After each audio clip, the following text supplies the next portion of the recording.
হ্যাঁ, doctor Fatema Haque, please start.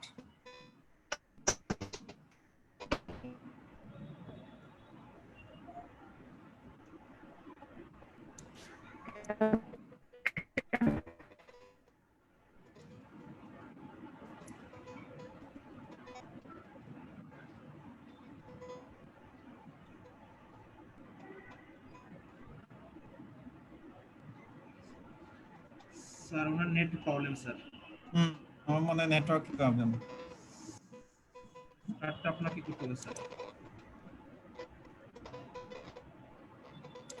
Doctor Fatema, আমার ধারণা আপনার ওখানে নেটওয়ার্কে একটু প্রবলেম হচ্ছে। শুনতে পাচ্ছেন আপনি আমার কথা?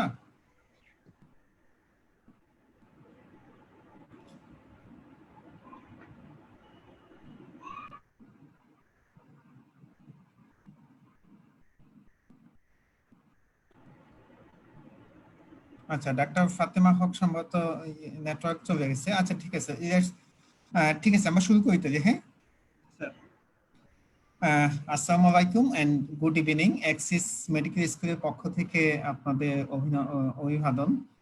আমরা খুব বেশি মানে ফর্মাল ডিসকাশনে যাব না। আজকে আমরা ওরাল অ্যান্টি ডায়াবেটিক মেডিকেশন অথবা ওরাল অ্যান্টি ডায়াবেটিক ড্রাগ নিয়ে আমরা আলাপ করছি।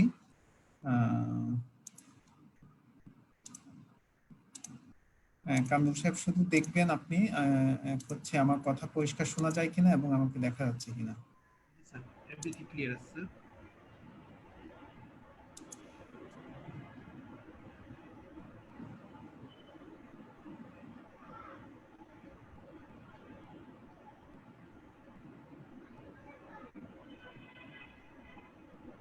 হ্যাঁ, স্লাইড তো দেখতে পাচ্ছেন? হ্যাঁ, হ্যাঁ okay sir.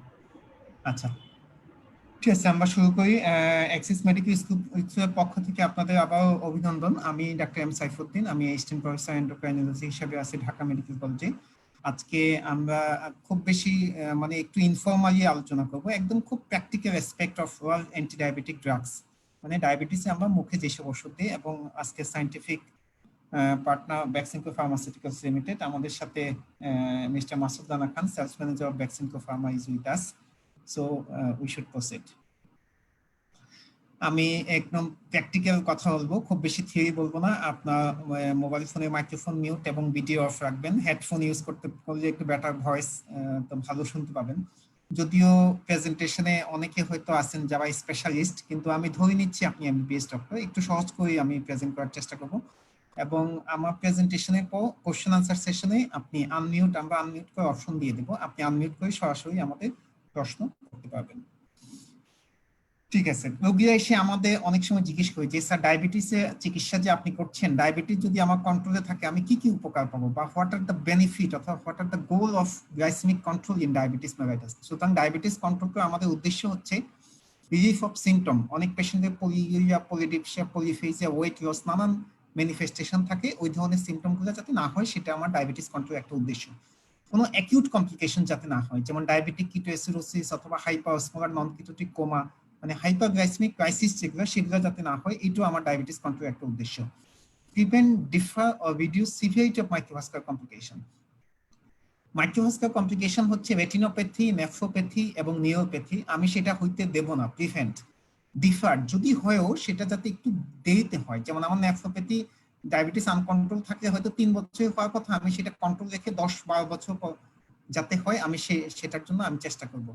O reduce severity of microvascular complication. কোনো পেশেন্টের নেফ্রোপ্যাথি যদি হয়ে যায়, ক্রিয়েটিন যদি 2.2 হলো, আমি চাইবো সেটা যাতে ডায়ালাইসিস করার পর্যায়ে না যায়। তার মানে আমার উদ্দেশ্য হচ্ছে মাইক্রোভাস্কুলার কমপ্লিকেশন, যেটা রেটিনোপ্যাথি, নেফ্রোপ্যাথি এবং নিউরোপ্যাথি, সেটা প্রিভেন্ট করা, সেটা ডেফার অথবা পিছিয়ে দেওয়া, অথবা রিডিউস সিভিয়ারিটি, অথবা সেটার সিভিয়ারিটি যাতে কমে যায়। Provide benefit against microvascular complication. তার মানে ডায়াবেটিস কন্ট্রোল করে আমি চাইবো যাতে পেশেন্টে ইসেমিক হার্ট ডিস অথবা স্ট্রোক না হয়, এটা আমাদের উদ্দেশ্য। Restoration of sense of wellbeing, পেশেন্টের ওয়েলবিং যাতে ভালো হয়। Maintenance of ideal body weight, অনেক পেশেন্টের বডি ওয়েট কমে যায়, যাতে আমরা আইডিয়াল বডি ওয়েট মেনটেন করতে পারি।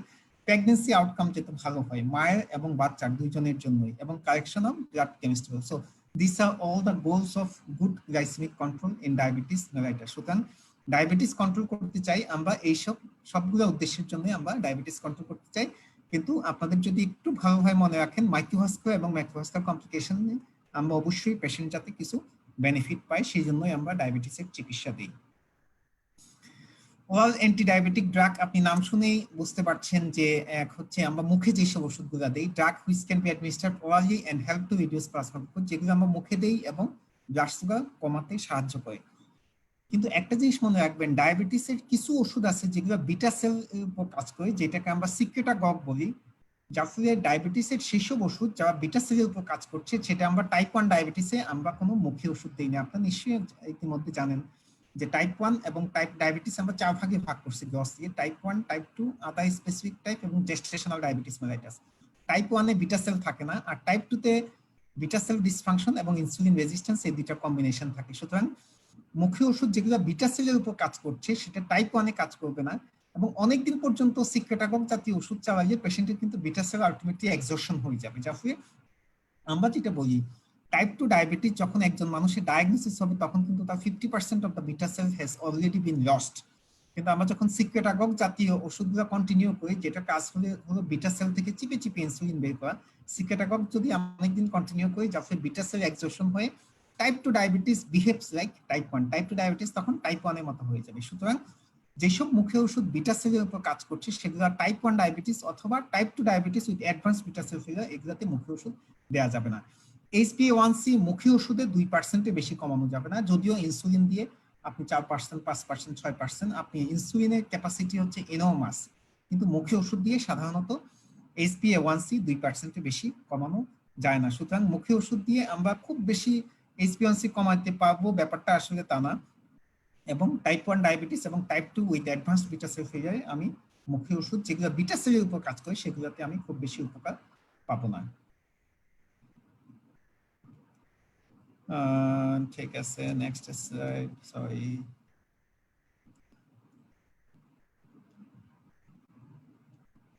আচ্ছা, এখন তো এখন আপনাদের অনেকেই মনে হয়তো প্রশ্ন জাগবে যে স্যার ডায়াবেটিসের রোগী কাদের আমরা মুখে ওষুধ দেবো, কাদের আমরা ইনসুলিন দিব। মনে রাখবেন ডায়াবেটিস HbA1c আমরা বলছি 6.5 এর বেশি, সেটা ডায়াবেটিস। যদি HbA1c 6.5 এর বেশি হয় কিন্তু 10 এর কম, 10 হয়ে কিন্তু আবার ইনসুলিন দিতে হবে। তার মানে আমি আবারও বলছি HbA1c 6.5 এর বেশি হলে সেটাকে আমরা বলছি ডায়াবেটিস। কিন্তু মনে রাখবেন HbA1c যদি 10 অথবা তার চেয়ে বেশি হয় তখন কিন্তু মুখে ওষুধ দেওয়া যাবে না, তখন আপনাকে ইনসুলিনে চলে যেতে হবে। তার মানে হলো HbA1c যদি 6.5 থেকে 10 এর মধ্যে থাকে সেসব ক্ষেত্রে আমরা মুখে ওষুধ দিতে পারবো। আর এটা হচ্ছে বাংলাদেশ এন্ডোক্রাইন সোসাইটি একটা রিকমেন্ডেশন।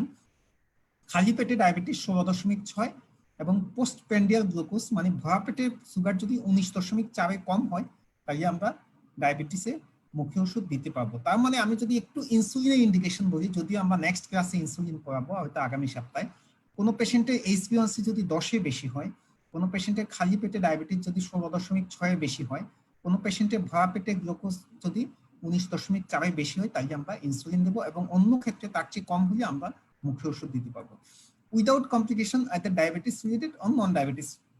কোনো পেশেন্টের অ্যাডভান্স ডায়াবেটিস রিটিনোপ্যাথি অথবা অ্যাডভান্স ডায়াবেটিস নিউরোপ্যাথি অথবা নেফ্রোপ্যাথি থাকলে আমরা অনেক সময় মুখে ওষুধ দিতে চাই না, আমরা ইনসুলিনে দিতে চাই। যদি কমপ্লিকেশন না থাকে তাহলে মুখে ওষুধ দেওয়া যাবে। নো টিপিক্যাল সিমটম, পেশেন্টের যদি পলিইউরিয়া, পলিডিপসিয়া, পলিফেসিয়া মানে ঘন ঘন প্রস্রাব হওয়া, ওজন কমে যাওয়া এবং খাওয়া রুচি বেশি, যদি টিপিক্যাল সিমটম যদি থাকে তাহলে কিন্তু আপনি মুখে ওষুধ আপনার কন্টিনিউ করা উচিত হবে না, আপনাকে অবশ্যই ইনসুলিনে যেতে হবে। হ্যাঁ, আচ্ছা, এখন হচ্ছে তাই আমরা ইন্ডিকেশন দেখলাম কাকে এক হচ্ছে মুখে ওষুধ দেওয়া যাবে। এখন তাই আমরা একটু শিখি কাকে মুখে ওষুধ দেওয়া যাবে না।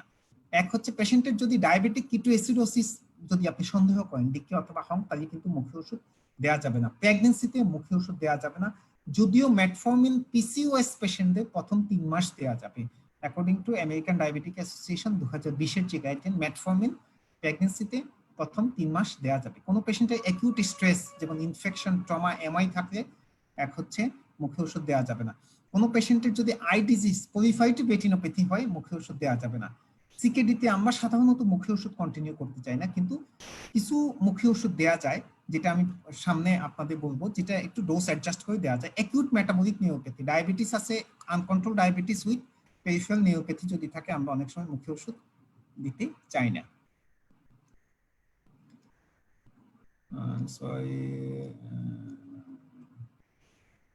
আচ্ছা, এখন হচ্ছে ডায়াবেটিসের মুখের যেসব ওষুধগুলো দিই, ডায়াবেটিসের সবগুলো ওষুধই আমরা যদি ক্লাসিফিকেশন করি, ইনসুলিন সিক্রেট একক সহজ বাংলায় আমরা যদি বলি এটা বিটা সেল থেকে চিপে চিপে ইনসুলিন বের করে, সেটাকে আমরা দুভাগে ভাগ করছি।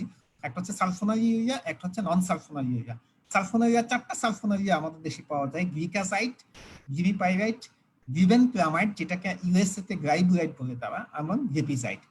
তো আমি যদিও আমরা সাধারণত প্রেজেন্টেশন গুলোতে ট্রেড নেম গুলো লিখি না, কিন্তু যেহেতু আজকে মোস্টলি এমবিবিএস ফিজিশিয়ান নিয়ে আমরা প্রোগ্রাম করছি, আমি ট্রেড নেম গুলো লিখছি যাতে আপনাদের মনে থাকে। গ্লিকাসাইড যেমন ডায়াপ্রো নামে পাওয়া যায়, ডায়াপ্রো 80 মিলিগ্রাম, কিন্তু ডায়াপ্রো MR30, MR60 এইভাবেও পাওয়া যায়। গ্লিপাইরাইড, ডায়ারিল 1 2 3 পাওয়া যায়, এমআরিল অবশ্য 1 2 3 4 চারটাই পাওয়া যায়। এই দুটোই আমরা সাধারণত বেশি ইউজ করি। এগুলা লং অ্যাক্টিং এবং হাইপোগ্লাইসেমিক ঝুঁকি বেশি, যদিও আমাদের দেশে পাওয়া যায়, আমরা একটু কম ইউজ করি। তার মধ্যে ম্যাগজিটিনাইটস এটা 4 থেকে 6 ঘন্টা কাজ করে, অনেক সময় আমরা খাওয়ার আগে খেতে বলি, এই 3-4 ঘন্টা পর পর্যন্ত কাজ করে, যেটা রিপাগলিনাইট নমোপিল নামে পাওয়া যায় আমাদের দেশে। ইনসুলিন সেন্সিটিভ, তার মানে ইনসুলিন সিক্রেট একক হচ্ছে বিটা সেল থেকে চিপে চিপে ইনসুলিন বের করে। সেন্সিটাইজার হলো ইনসুলিনটা যাতে আমাদের বডিতে ভালো কাজ করে সেটার জন্য আমরা সেন্সিটাইজার ইউজ করি।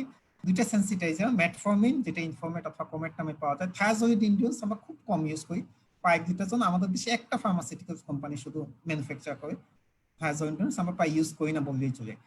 আলফা গ্লুকোসাইডেস ইনহিবিটর, আপনার নাম শুনেই বুঝতে পারছেন এটা আলফা গ্লুকোসাইডেস এনজাইমকে ইনহিবিট করে, জিআইটি থেকে গ্লুকোজ অ্যাবজর্পশন হইতে দেয় না। যেটা একাবোস যেটা সুগারটল নামে পাওয়া যায়, অথবা ভগ্লিবোস যেটা ভিবোস নামে পাওয়া যায়। GLP-1 রিসেপ্টর অ্যাগনিস্ট, এটা যদিও ইনজেক্টেবল, তো আমি এখানে অ্যান্টি ডায়াবেটিক্স ড্রাগস ক্লাসিফিকেশন বলছি। ইনজেক্টেবল গুলো এটা আসলে আমরা যেদিন ইনসুলিন আলাপ করবো সেই দিনও এটা আসবে না, সেই জন্য আমি আজকে একটু বলে নিতে চাই। GLP-1 রিসেপ্টর অ্যাগনিস্ট লিরাগ্লুটেড, যেটাতে কার্ডিওভাস্কুলার বেনিফিট আছে এবং যেটা ওয়েট রিডাকশনের জন্য সবচেয়ে ভালো মেডিকেশন, কিন্তু এটা expensive.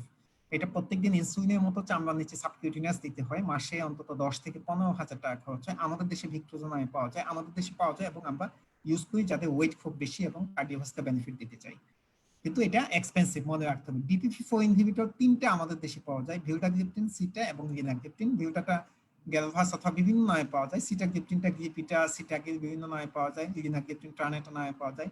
SGLT2 inhibitor dapa, cana এবং empagliflozin. SGLT2 inhibitor sodium glucose cotransporter 2 inhibitor, যদিও আমি পরে ডিটেইলস বলবো ড্রাগগুলো নিয়ে।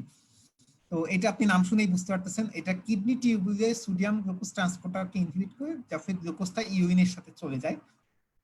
এম্পাগ্লিফ্লোজিনটা আমরা সবচেয়ে বেশি ইউজ করি, যেটা জার্ডিয়ান এম্পা বিভিন্ন নামে পাওয়া যায়, এবং ইনসুলিন। তার মানে আমরা এখানে ডায়াবেটিসের যে বিভিন্ন ধরনের ওষুধ বললাম, এক হচ্ছে আমরা সিক্রেট একক যেটা বিটা সেল থেকে চিপে চিপে ইনসুলিন বের করি, দুটো ওষুধ আমরা বেশি ইউজ করি, গ্লিকাসাইড এবং গ্লিপাইরাইড। ম্যাগনেটিনাইটস আমরা অনেক সময় ইউজ করি, শর্ট অ্যাক্টিং 4 থেকে 6 ঘন্টা কাজ করে। সেন্সিটাইজার হিসেবে আমরা মেটফর্মিনটা ইউজ করি। আলফা গ্লুকোসাইডেস ইনহিবিটর 3 থেকে 4 ঘন্টা কাজ করে, অল্পক্ষণ কাজ করে, কিন্তু কখনো কখনো জিআই আপসেট করে, আমরা সামনে বলবো। DPP-4 ইনহিবিটর 3টে আমাদের দেশে পাওয়া যায়, আমরা 3টা সমান তালে ইউজ করি। SGLT2 ইনহিবিটর যদিও 3টা পাওয়া যায়, আমরা এম্পাগ্লিফ্লোজিন যেটা জার্ডিয়ান নামে পাওয়া যায়, এটা আমরা বেশি ইউজ করি। আমরা প্রত্যেকটা ড্রাগসের যদি ফার্মাকোকাইনেটিক্স নিয়ে যদি একটু বলি, আপনাদের কিচ্ছু মনে রাখতে হবে না, আপনারা শুধু এটা মনে রাখেন, গ্লিকাসাইড যেটা আমি ইতিমধ্যে বলেছি ডায়াপ্রো নামে পাওয়া যায় 80 মিলিগ্রাম, সেটা ম্যাক্সিমাম ডোজটা আপনার দরকার, সেই জন্য আমি ম্যাক্সিমাম ডোজটা বলছি। ডায়াপ্রো গ্লিকাসাইড যেটা ডায়াপ্রো 80 মিলিগ্রাম নামে পাওয়া যায়, ম্যাক্সিমাম ডোজ হচ্ছে 4টা ট্যাবলেট, মনে রাখবেন 4টা ট্যাবলেট মানে 480 320 মিলিগ্রাম। ম্যাক্সিমাম ডোজটা আমাদের কাজে লাগবে প্র্যাকটিস করতে, আমি আপনাদের একটু পরে বলবো। গ্লিকাসাইড এমআর যেটা ডায়াপ্রো এমআর 30-60 পাওয়া যায়, আমি যদি 30 ধরে নিই, এটাও ম্যাক্সিমাম ডোজ 4টা ট্যাবলেট, তার মানে 120 মিলিগ্রাম। গ্লিপাইরাইড যেটা আমি ডায়াবিল বললাম, অথবা এমারিল অথবা সেকপিন 1 2 3 4 নামে পাওয়া যায়, যদিও ডায়াবিলটা 1 2 3 পাওয়া যায়। এটা 1 মিলিগ্রাম সবচেয়ে লোয়েস্ট ডোজ, সবচেয়ে লোয়েস্ট প্রিপারেশন, যেটা আমাদের দেশে ম্যাক্সিমাম ডোজ হচ্ছে 8টা ট্যাবলেট। তার মানে আমরা যদি একটু সহজ বাংলায় মনে রাখি, আমি আমার স্টুডেন্টকে বলি যে গ্লিকাসাইড যেটা 80 মিলিগ্রাম লোয়েস্ট মানে মার্কেট প্রিপারেশন, গ্লিকাসাইড এমআর যেটা 30 মিলিগ্রাম মার্কেট প্রিপারেশনের সবচেয়ে লোয়েস্ট ডোজ, যেটা গ্লিপাইরাইড যেটা 1 মিলিগ্রাম হচ্ছে মার্কেট প্রিপারেশনের সবচেয়ে লোয়েস্ট ডোজ। এটা হচ্ছে 4টা ট্যাবলেট হচ্ছে ম্যাক্সিমাম ডোজ, 80 থেকে 320, 30 থেকে 120, এটা ম্যাক্সিমাম ডোজ হচ্ছে 8টা ট্যাবলেট মানে 8 মিলিগ্রাম। রিপাগলিনাইট শুধু এইটুকু মনে রাখেন, এগুলো শর্ট অ্যাক্টিং, 4 থেকে 6 ঘন্টা কাজ করে। মেটফর্মিন নিয়ে আপনাকে একটু মনে রাখতে হবে, মেটফর্মিন আমরা ম্যাক্সিমাম 2500 মিলিগ্রাম পর্যন্ত ইউজ করি, কিন্তু মেটফর্মিন যেমন ইনফরমেট আমি বললাম ম্যাক্সিমাম 2500 ইউজ করতে পারবেন, কিন্তু যদি আপনি সাস্টেন রিলিজ ইউজ করেন যেমন ইনফরমেট এলে, সেটা ম্যাক্সিমাম ডোজ হচ্ছে 2000 মিলিগ্রাম। একালবোস, ভগ্লিবোস আমাদের দেশে পাওয়া যায়, আমরা ইউজ করি, শুধু এটুকু মনে রাখেন এটা শর্ট অ্যাক্টিং, তার মানে দুইটা মেডিকেশন আমরা খুব শর্ট অ্যাক্টিং বললাম। একটা হচ্ছে রিপাগ্লিনাইট আর একটা হচ্ছে একারবোস ভগ্নিবোস। ভিলডাগ্রেপ্টিন সিটাগ্রেপ্টিন এটা গ্যালফাস নামে পাওয়া যায় 50 মিলিগ্রাম, ম্যাক্সিমাম ডোজ হচ্ছে 100। সিটাগ্রেপ্টিন গ্লিপিটা নামে পাওয়া যায় 50 milligram, maximum dose 100। Linagliptin maximum minimum dose সমান, সেটা 5 মিলিগ্রাম। এম্পাগ্লিফ্লোজিন যেটা জার্ডিয়ান নামে পাওয়া যায়, আমরা একটু বেশি ইউজ করি, সেটা 10 এবং 25 দুটো প্রিপারেশন পাওয়া যায় আমাদের দেশে। আমরা সাধারণত প্রথম 10 দিয়ে শুরু করি, তারপর এক সময় 25, এটাই এটা ম্যাক্সিমাম ডোজ। আমি প্রত্যেকটা ডাক নিয়ে অল্প অল্প করে বলবো, যেটা আপনাদের প্র্যাকটিস করার জন্য সবচেয়ে বেশি দরকার। এক হচ্ছে সালফোনাল ইউরিয়া, আমি ইতিমধ্যেই বললাম sulfonylurea increase the release of insulin from the pancreatic beta cell. আমরা অনেক সময় রোগীদের সহজ বাংলায় বলি বিটা সেল থেকে চিপে চিপে ইনসুলিন বের করে। যেহেতু ইনসুলিন সিক্রেশন বাড়ে, সুতরাং হাইপোগ্লাইসেমিয়া হওয়ার একটা ঝুঁকি থাকে, নাম্বার 1। নাম্বার 2 হচ্ছে যেহেতু ইনসুলিন সার্কুলেশনে বাড়ছে, ইনসুলিন একটা অ্যানাবলিক হরমোন, সুতরাং 1 থেকে 4 কেজি ওয়েট গেইন হবে with the use of sulfonylurea. এবং একটা জিনিস অবশ্যই মনে রাখবেন, sulfonylurea better absorbed in empty stomach, খালি পেটে বেশি হয়, সেই জন্য আমরা সাধারণত নাস্তার আধা ঘন্টা আগে দিই। আর সিঙ্গেল ডোজ সাধারণত প্রেফারেবল আমরা সকালে খালি পেটে দেওয়ার চেষ্টা করি, কিন্তু আমরা অনেক সময় 2 বেলাও দেই। হ্যাঁ, সিঙ্গেল ডোজ আমরা সাধারণত সকালে খালি পেটে নাস্তা আধা ঘন্টা আগে দিই, কিছু কিছু পেশেন্টকে আমরা 2 বেলা খাওয়ার আধা ঘন্টা আগে দেই। তো আপনাদের একটু মনে রাখা উচিত, আমি আগেই বললাম যে মুখে ওষুধে ডায়াবেটিস কন্ট্রোল না হলে আমরা ইনসুলিনে চলে যাই। কখন ইনসুলিনে চলে যেতে হবে এটা সম্বন্ধে আপনার খুব স্বচ্ছ ধারণা থাকতে হবে। আমি এখানে একটা স্লাইডে দেখাই দিচ্ছি, তাই আপনি বুঝতে পারবেন। কোন পেশেন্টে HbA1c যদি 7% বেশি, in spite of 50% of maximum dose of sulfonylurea and maximum tolerable dose of sensitizer, তার মানে কোন পেশেন্টে আপনি ম্যাক্সিমাম ডোজ অফ সালফোনিলিয়া, যা আমি ম্যাক্সিমাম ডোজ অফ সালফোনিলিয়া ইতিমধ্যে বললাম, গ্লিকাজাইড 320, গ্লিকাজাইড আমার 120 এবং গ্লিপাইড 8 মিলিগ্রাম, তার 50%ও যদি HbA1c সাথে বেশি হয়, তাহলে আপনাকে অবশ্যই ইনসুলিনে চলে যেতে হবে। আমি আবারও বলছি, ধরেন গ্লিকাজাইডে 320 হচ্ছে ম্যাক্সিমাম ডোজ, তার 50% হচ্ছে 160, গ্লিকাজাইডে আমার 120 ম্যাক্সিমাম ডোজ, মানে 60 মিলিগ্রামে যদি সুগার কন্ট্রোল না হয়, গ্লিপাইড 8 মিলিগ্রাম হচ্ছে ম্যাক্সিমাম ডোজ, 50% অফ ম্যাক্সিমাম মানে 4 মিলিগ্রামে যদি ডায়াবেটিস কন্ট্রোল না হয়, তাহলে আপনাকে অবশ্যই ইনসুলিনে চলে যেতে হবে। কিন্তু মনে রাখতে হবে সেন্সিটাইজার যেটা পেশেন্ট মেটফর্মিন যেটা পাচ্ছিল, সেটা কিন্তু সেই মুহূর্তে কন্টিনিউ থাকবে। একদম সহজ ভাবে আমি যদি ওষুধ দিয়ে বুঝিয়ে দিই, যদি দেখেন কোন পেশেন্ট ডায়াপ্রো পাচ্ছে 80 মিলিগ্রাম, সকালে একটা রাতে একটা, মানে 160 milligram maximum, 50% of the maximum dose, যদি HbA1c কন্ট্রোল না হয় আপনাকে ইনসুলিনে চলে যেতে হবে।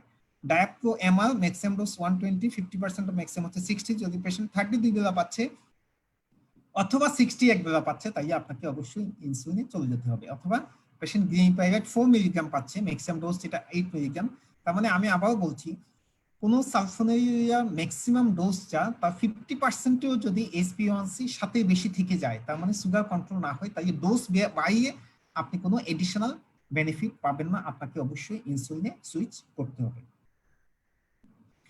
তো এখানে একটা জিনিস আমি আপনাদের বলি, সেটা হচ্ছে একজন মানুষের ডায়াবেটিস যখন ডায়াগনোসিস হয়, তখন তার 50% of the beta cell has already been lost. Type 2 diabetes যখন একজন মানুষের ডায়াগনোসিস হয়, 50% বিটা সেল লস হয়ে যায়।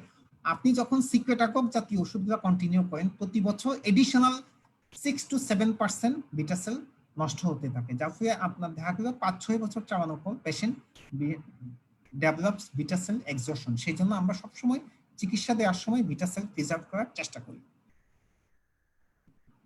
তো অনেক সময় আমরা রোগীদের বলি, রোগীরা বলে যে স্যার আমরা ডায়াবেটিসের মুখে ওষুধ খাচ্ছিলাম, এতদিন আমি ডায়াবেটিস খেয়েছি, ডায়াপ্রো খেয়েছি, খুব চমৎকার কাজ করেছে, এখন আর কাজ করছে না। আমি রোগীদের বলি যে দেখেন, আপনি এই চাবুক হচ্ছে আপনার সিক্রেট আগক, এই ঘোড়া হচ্ছে আপনার বিটা সেল। আপনি ঘোড়া একটু আস্তে দৌড়াবে, আপনি চাবুক মারবেন, কিন্তু একটা সময় আপনি যেভাবেই যত ডোজেই দেন না কেন, যত চাবুক মারেনি না কেন, ঘোড়া কিন্তু আর দৌড়াতে পারবে না। অথবা বলি আপনার বডির বিটা সেল রিজার্ভটা ধরেন একটা লেবুর মতো, আপনি চিপবেন রস বের হবে, এক সময় আপনি যেভাবেই চিপেন রস বেরোতে পারবে না। সো তার মানে হলো, আমি ইতিমধ্যেই বলেছি, টাইপ 2 ডায়াবেটিসে at the time of the diagnosis 50% of the beta cell has already been lost.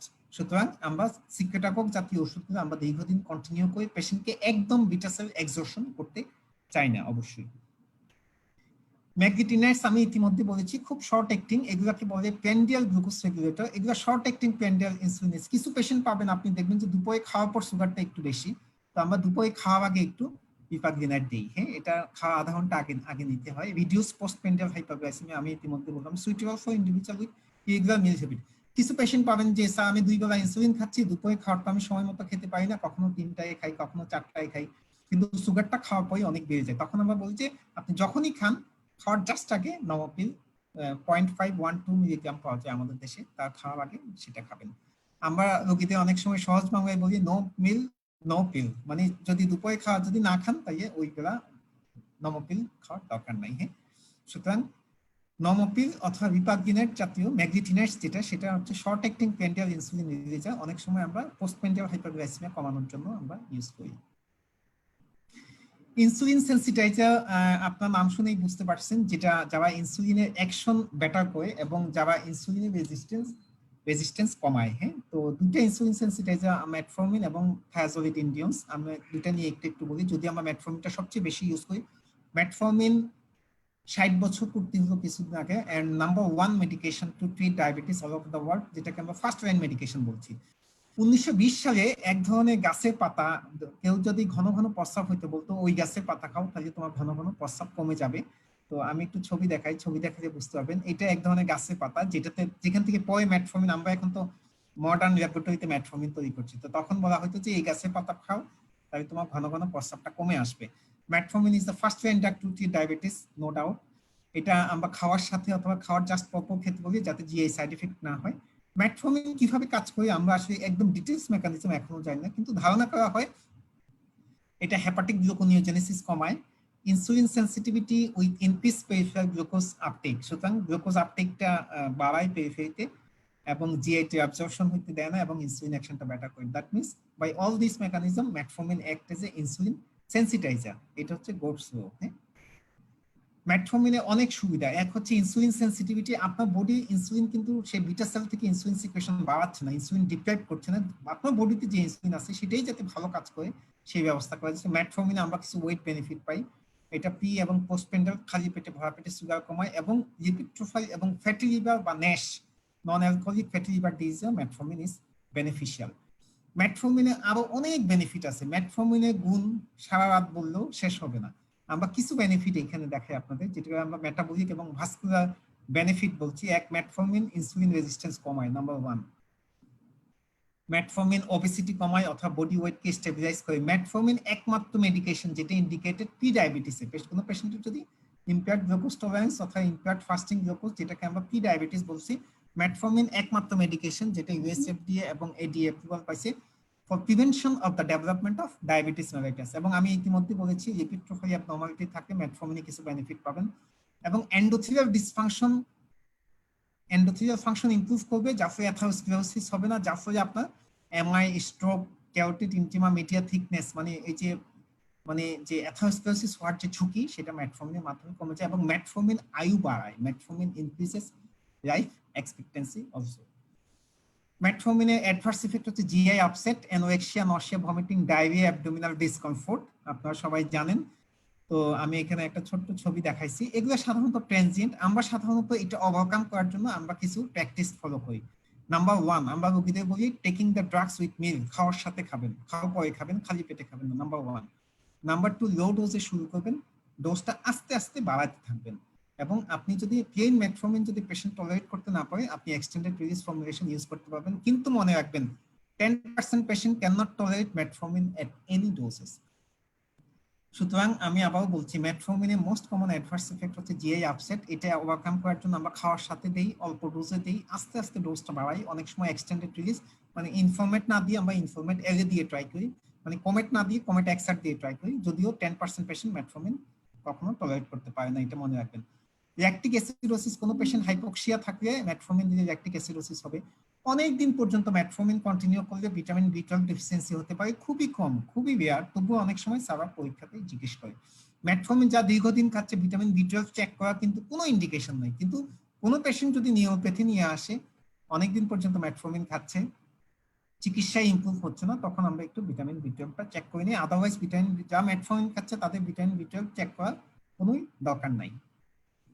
Contraindication হচ্ছে মেটফর্মিন দেওয়া যাবে না যদি পেশেন্টের রেনাল ইম্পেয়ারমেন্ট থাকে। ক্রিয়েটিনিন মেলে 1.5 অথবা তার চেয়ে বেশি, ফিমেলে 1.4। যদিও ইউএসএফডিএ বলছে আপনি কখনোই ক্রিয়েটিনিন দিয়ে মেটফর্মিন বন্ধ করবেন কিনা সেই ডিসিশন নেবেন না, আপনি অবশ্যই ইজিএফআর ক্যালকুলেট করবেন। ইজিএফআর কিভাবে সহজে ক্যালকুলেট করা যায় আমি দেখাবো আমার নেক্সট স্লাইডে।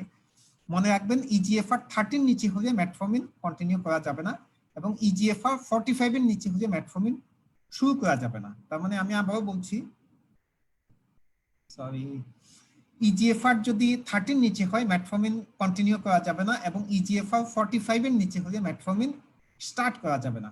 পেশেন্টের যদি এইচজিপিটি 2 থেকে 3 গুণ বেশি হয় মেটফর্মিন আমরা সাধারণত কন্টিনিউ করি না, কিন্তু ন্যাশ অথবা ফ্যাটি লিভার পেশেন্টদের এইচজিপিটি কিন্তু বেশি থাকে, সেটা কিন্তু এক্সেপশন, সেই ক্ষেত্রে আমরা মেটফর্মিন ইউজ করতে পারি। কোনো পেশেন্ট যদি অ্যালকোহলিক হয় মেটফর্মিন দেই না, ল্যাকটিক অ্যাসিডোসিস হয়। কোনো পেশেন্ট যদি হাইপোক্সিয়া হয়, যেন এই যে কোভিড এর নিউমোনিয়া নিয়ে হসপিটালে ভর্তি হচ্ছে, তাদেরকে মেটফর্মিন কন্টিনিউ করা যাবে না, কারণ হাইপোক্সিক কন্ডিশনে মেটফর্মিন কন্টিনিউ করলে ল্যাকটিক অ্যাসিডোসিস হবে। সুতরাং কোনো অ্যাসিডোসিস অথবা হাইপোক্সিক কন্ডিশন অথবা যেখানে টিস্যু পারফিউশন কম, যেমন হার্ট ফেলিয়ার, রেসপিরেটরি ফেলিয়ার অথবা কোভিড নিউমোনিয়া, কোনো পেশেন্টের যদি হাইপোটেনশন থাকে, সেপ্টিসেমিয়া থাকে, মেটফর্মিন কন্টিনিউ করা যাবে না। কোনো পেশেন্টের ইজিএফআর ক্যালকুলেশনের আগে আপনি একটু খেয়াল করবেন কোনো পেশেন্টের অ্যাকিউট কিডনি ইনজুরি আপনি মিস করছেন কিনা। হয়তো পেশেন্ট একটু ব্যথা ওষুধ খেয়ে খাচ্ছে গত 1 সপ্তাহ পর্যন্ত, পেশেন্ট হয়তো নেপ্রোক্সেন পাচ্ছে, আপনি হয়তো সিকেডি মনে করছেন, হয়তো পেশেন্টের একেআই। সুতরাং কোনো পেশেন্টের সিকেডি, কোনো পেশেন্টকে ডায়াগনোসিস করার আগে আপনি অবশ্যই এটা একেআই কিনা, পেশেন্ট কোনো ব্যথা ওষুধ খাইছে কিনা, পেশেন্ট কোনো ব্লাড লস বা ডিহাইড্রেশনের হিস্ট্রি আছে কিনা অবশ্যই খেয়াল করবেন। আপনি যদি স্মার্টফোন ইউজ করেন, আপনি আপনার প্লে স্টোরে গিয়ে ইজিএফআর ক্যালকুলেটর লিখলেই আপনি সহজেই ডাউনলোড করতে পারবেন। এখানে ক্রিয়েটিনিন মিলিগ্রাম পার ডেসিলিটার, যেটা আমরা কমনলি ইউজ করি, বয়স, ওজন, মেল অথবা ফিমেল দিলেই আপনি ইজিএফআর ক্যালকুলেট করতে পারেন। It's very easy. আপনি আপনার প্লে স্টোরে গিয়ে আপনি এটা ইনস্টল করলে শুধু ক্রিয়েটিনিন, বয়স এবং ওজন এবং পুরুষ না মহিলা সেটা দিয়ে আপনি ইজিএফআর ক্যালকুলেট করতে পারেন। আমি আবারও বলি, মেটফর্মিন ইজিএফআর 45 এর নিচে হলে শুরু করা যাবে না, এবং 30 নিচে হলে কন্টিনিউ করা যাবে না, অবশ্যই বন্ধ করে দিতে হবে। কোনো পেশেন্টের, আমি রোগীদের বলি, আপনার যদি ভমিটিং, ডায়রিয়া অথবা কোনো পেশেন্টের যদি অ্যাকিউট এমআই, সিসিএফ, সেপ্টিসেমিয়া হয়, মেটফর্মিন আমরা 1 সপ্তাহ থেকে 2 সপ্তাহের জন্য বন্ধ করে রাখি। কোনো পেশেন্টের জেনারেল অ্যানেস্থেসিয়া হবে, মেটফর্মিনটা আমরা 48 ঘন্টা আগে বন্ধ করে রাখি। মেটফর্মিনে কিন্তু হাইপোগ্লাইসেমিয়া হওয়ার ঝুঁকি খুবই কম, এবং আমরা অনেক সময় নন ডায়াবেটিক পার্সনদেরও মেটফর্মিন দিয়ে ব্লাড সুগার কমবে না। কিন্তু বাচ্চাদের ক্ষেত্রে খেয়াল রাখেন, 10 বছরের ছোট বাচ্চাদের ক্ষেত্রে আমরা সাধারণত মেটফর্মিন ইউজ করি না। আমরা এখন অনেক সময় 14-15 বছরের বাচ্চা পাই যারা টাইপ 2 ডায়াবেটিস নিয়ে আমাদের কাছে আসছে, কিন্তু আমরা তখন 10 বছরের নিচে মেটফর্মিন দেই, কিন্তু 10 বছরের নিচে হলে আমরা সাধারণত মেটফর্মিন কন্টিনিউ করি না। থায়াজোলিডিনডিওস, এটা অনেক বেনিফিট, কিন্তু অ্যাডভার্স ইফেক্টের জন্য আমরা বলতে গেলে ইউজ করি না। বলতে গেলে এটাও কিন্তু ইনসুলিন সেন্সিটাইজার, লিপিড প্রোফাইল এবং ন্যাশিয়ান অথবা ফ্যাটি ভালো কাজ করে, কিন্তু পাইগ্লিটাজোন মনে রাখবেন এটা ফ্লুইড রিটেনশন করে, ওয়েট গেইন হয়, anaemia, osteoporosis, bladder cancer, congestive cardiac failure, মূলত কার্ডিয়াক ঝুঁকির জন্যই আমরা পাইগ্লিটাজোনটা ইউজ করি না। অনেক সময় তবুও সারা পরীক্ষাতে জিজ্ঞেস করে যে পাইগ্লিটাজোনের কয়েকটা অ্যাডভার্স ইফেক্ট বলেন, আপনি যদি fluid retention, congestive cardiac failure, weight gain, bladder cancer বলে, সারা খুব খুশি হয়। আলফা গ্লুকোসাইটিস ইনহিবিটর দুইটা আমাদের দেশে পাওয়া যায়, একারবোস, ভোগলিবোস, আমি ইতিমধ্যে বলেছি ভিভোস নামে পাওয়া যায়। তো আমরা ইউজ করি। এটা হচ্ছে ভাত যখন খাবে প্রথম লোকমার সাথে চাবায়া খেয়ে ফেলতে হবে। ক্রাস্ট, একারবোসটা, সরি ভোগলিবোসটা না, একারবোসটা আমরা এইভাবে খেতে বলি, crust with the first mouthful food. Inhibit the complete digestion of carb, এটা আপনি বুঝতেই পারতেছেন, আলফা গ্লুকোসাইটিস ইনহিবিটর, জিআইটিতে যে আলফা গ্লুকোসাইটিস এনজাইমটা থাকে সেটাকে ইনহিবিট করে, যার ফলে কার্বোহাইড্রেট অ্যাবজর্পশন হইতে দেয় না, খাওয়ার পর ভরা পেটে সুগারটা কমায়। অ্যাডভার্স ইফেক্ট হলো যেহেতু কার্বোহাইড্রেট অ্যাবজর্পশন হয় না, সেহেতু ফ্ল্যাটুলেন্স, অ্যাবডোমিনাল ডিসকমফোর্ট এবং ডায়রিয়া হওয়ার একটা ঝুঁকি থাকে। সুতরাং আমরা কিছু পেশেন্ট যারা 2 বেলা 3 বেলা ইনসুলিন পাচ্ছে, হয়তো দেখতেন যে দুপুরে খাওয়ার পর সুগারটা আনকন্ট্রোল, তাদেরকে দুপুরে খাওয়ার সময় একটু একারবোস দেই, অনেক সময় ভগলিবোসও দেই। একারবোসটা খাওয়ার সাথে চাবায়া খেতে হয়, ভগলিবোসটা আমরা সাধারণত খাওয়ার আগে খেতে বলি। আলফা গ্লুকোসাইটিস ইনহিবিটর খুব অল্পক্ষণ 2-3-4 ঘন্টা পর্যন্ত কাজ করে। GLP-1 রিসেপ্টর অ্যাগনিস্ট আপনাদের জানার দরকার নাই, তবুও আমি বলি, কারণ অনেক সময় আপনার অনেক আত্মীয় স্বজন বলবে, দুইটা GLP-1 রিসেপ্টর অ্যাগনিস্ট আমাদের দেশে পাওয়া যায়, দুইটাই ইনজেক্টেবল। ভিক্টোজা, যেটা লিরাগ্লুটেড, যেটা ভিক্টোজা নামে পাওয়া যায়, এটা ওজন কমানোর জন্য, যারা ডায়াবেটিস, ওবেসিটি এবং সাথে, এটা কিন্তু ওজন কমানোর জন্য সবচেয়ে বেস্ট মেডিকেশন, যেটা ওজন কমানোর জন্য সবচেয়ে বেশি ইফেক্টিভ, কিন্তু এটা ইনসুলিনের মতো ইনজেকশন আকারে প্রত্যেকদিন সকালে দিতে হয়।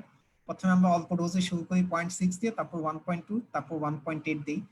তো এবং ট্রুলিসিটি নতুন বাংলাদেশে আসে, যেটা ডুরাগ্লুটেড সপ্তাহে 1 দিন দিতে হয়, 0.75 অথবা 1.5। কিন্তু মনে রাখবেন, এগুলা যদি দিতে হয়, এগুলা স্পেশালিস্ট ছাড়া আপনাদের দেয়া ঠিক হবে না, কিন্তু এগুলা যদি দিতে হয় মাসে 15 থেকে 10 থেকে 15,000 টাকার মতো খরচ হবে, খুব এক্সপেন্সিভ।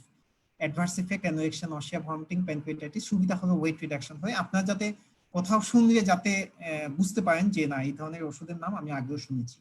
ভিক্টোজা এবং টুলিসিটি নামে আমাদের দেশে পাওয়া যায়। DPP-4 ইনহিবিটর একদম কমন মেডিকেশন, আমরা সবসময় ইউজ করছি। ভিলডাসিট এবং লিনা আমাদের দেশে পাওয়া যায়। এগুলা ওয়েট নিউট্রাল এবং হাইপোগ্লাইসেমিয়ার ঝুঁকি কম, এবং এটা রেনাল ফেলিয়ার কোনো পেশেন্টের সিকিডি থাকলে ডোজ অ্যাডজাস্টমেন্ট করে দিতে হয়, কিন্তু মনে রাখবেন লিনাগিপ্টিনের ক্ষেত্রে ডোজ অ্যাডজাস্টমেন্ট করা দরকার হয় না সাধারণত। সুতরাং এটাই আপনি মনে রাখেন, there is need of no dose adjustment in CKD.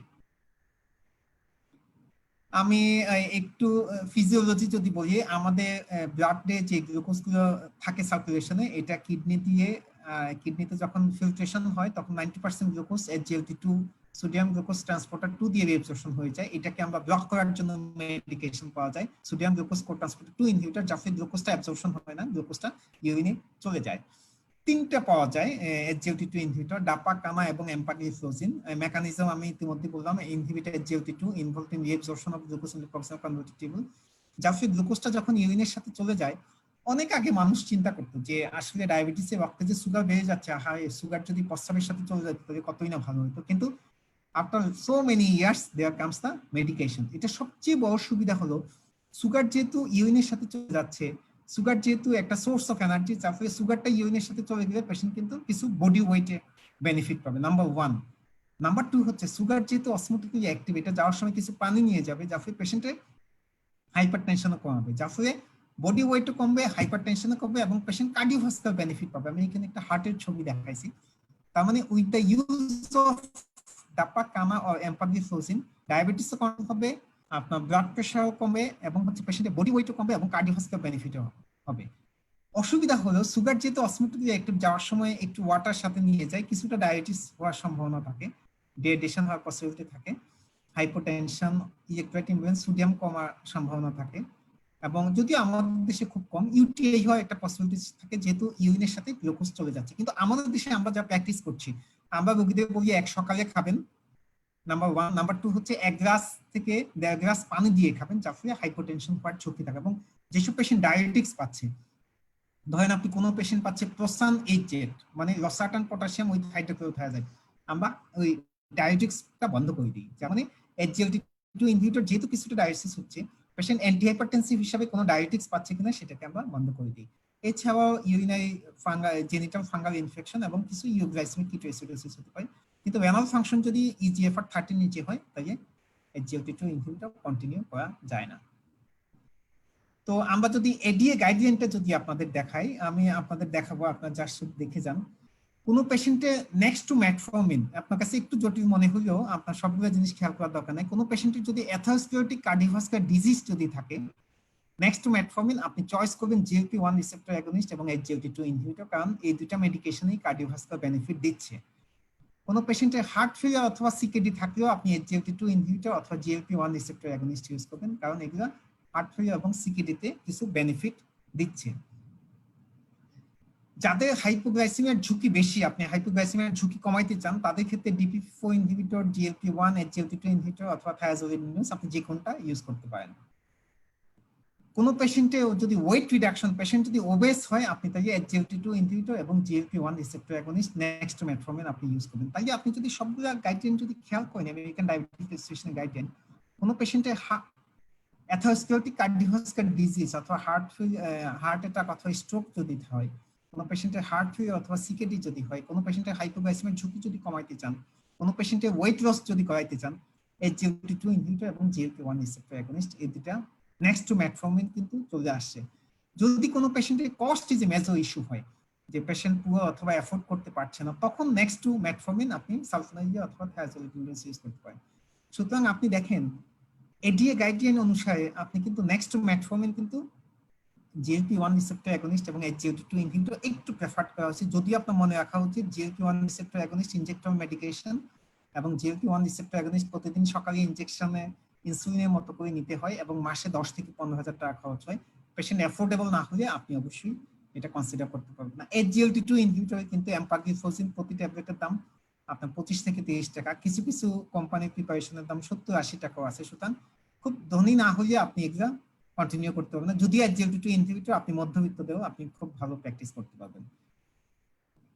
এখানে American association of clinical endocrinologist 2020 guideline, আমি শুধু একটা ইনফরমেশনের জন্য, আপনার কিচ্ছু খেয়াল করতে হবে না, সেটা হচ্ছে HbA1c যদি কোনো পেশেন্ট, আমি বলছি 6.5 বেশি হলে তখন আপনি ডায়াবেটিসের ওষুধ শুরু করবেন, কিন্তু 7.5 বেশি হলে আপনি দুইটা ওষুধ শুরু করবেন।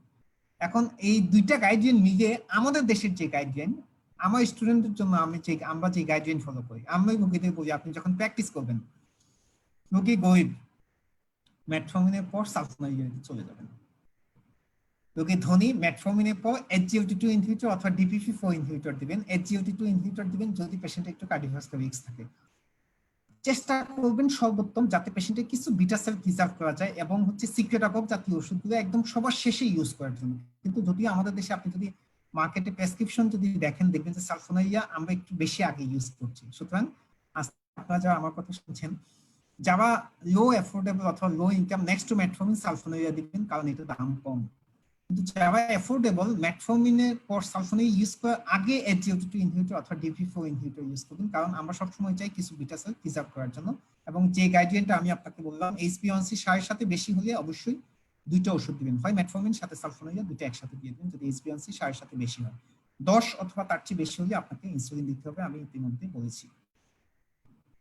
সুতরাং আমি যদি একটু সামারাইজ করি, ওয়েট রিডাকশন করে তিনটা মেডিকেশন, একটা metformin, GLP-1 receptor against, SGLT2 inhibitor, এবং কার্ডিওভাস্কুলার বেনিফিট দিচ্ছে দুইটা ওষুধ, একটা হচ্ছে GLP-1 রিসেপ্টর অ্যাগনিস্ট এবং SGLT2 ইনহিবিটর। এটা সবসময় মনে রাখার চেষ্টা করবেন।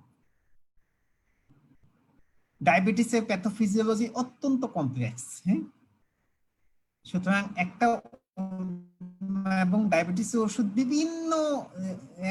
বিভিন্ন পর্যায়ে বিভিন্ন মেকানিজম ফলো করে আপনি ডায়াবেটিসের ওষুধ দিতে পারেন। সুতরাং যেমন আমি ছোট্ট একটা গল্প বলি, তাই আপনাদের কাছে জিনিসগুলো পরিষ্কার হবে। সেটা হচ্ছে কিছুদিন আগে আমার একজন অধ্যাপক স্যার আমি ফোন করলো যে স্যার আমি আমার মেয়ের বিয়ে দিতে চাই, তুমি ঢাকা মেডিকেলে আছে একটা ছেলে খোঁজো। তাই আমি বললাম স্যার কেমন ছেলে আপনার পছন্দ? তখন স্যার বললো বয়স এত হতে হবে, BCS, FCPS, রেসিডেন্সি, গ্রামে শহরে, লটস অফ থিংস। বলবো যে আরো কিছু ফ্যাক্টর আছে, সেটা আমি তোমাকে পরে বলবো। তো তার মানে দেখেন, একটা মেয়েকে একটা ছেলে খোঁজার জন্য there lots of factors to be consider. ঠিক সেরকম কথাটা বলার উদ্দেশ্য হলো সেটা, একটা ডায়াবেটিসের রোগীকে একটা ওষুধ দেওয়ার আগে আপনাকে অবশ্যই অনেক জিনিস বিবেচনা করা উচিত। এক হচ্ছে রোগীর গ্লাইসেমিক স্ট্যাটাস, পেশেন্টের ফাস্টিং কেমন, পোস্টপিন্ডাল কেমন, HbA1c কেমন, ওষুধের এফিকেসি কেমন, হাইপোগ্লাইসেমিক ঝুঁকি কেমন, পেশেন্টের লিভার অথবা রেনাল স্ট্যাটাস অথবা কোনো কোমরবিডিটি আছে কিনা, পেশেন্টের লাইফ স্টাইল কেমন, পেশেন্টের বডি ওয়েট কেমন, এটা কি আমি ইনজেক্টেবল না মুখে দেবো, এটা কস্ট কেমন, এটা সাইড ইফেক্ট কেমন, এটা same impact of kidney, heart and liver disease and patient preference.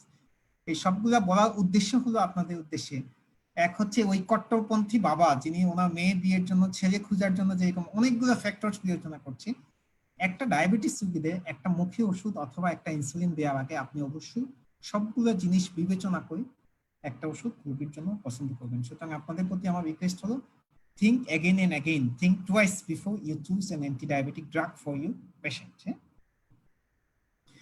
আমরা ডায়াবেটিস রোগীদের অবশ্যই আমরা ভালো চিকিৎসা দিতে চাই, যাতে আমাদের ডায়াবেটিস রোগীরা ডিপ্রেস না হয়ে চেয়ারফুল হয়। হ্যাঁ, আমরা চাই না, এবং রোগীদের আমরা একটু ভালোভাবে কাউন্সিলিং করবো যাতে রোগীরা খুব বেশি ভীত এবং কনফিউজ না হয়।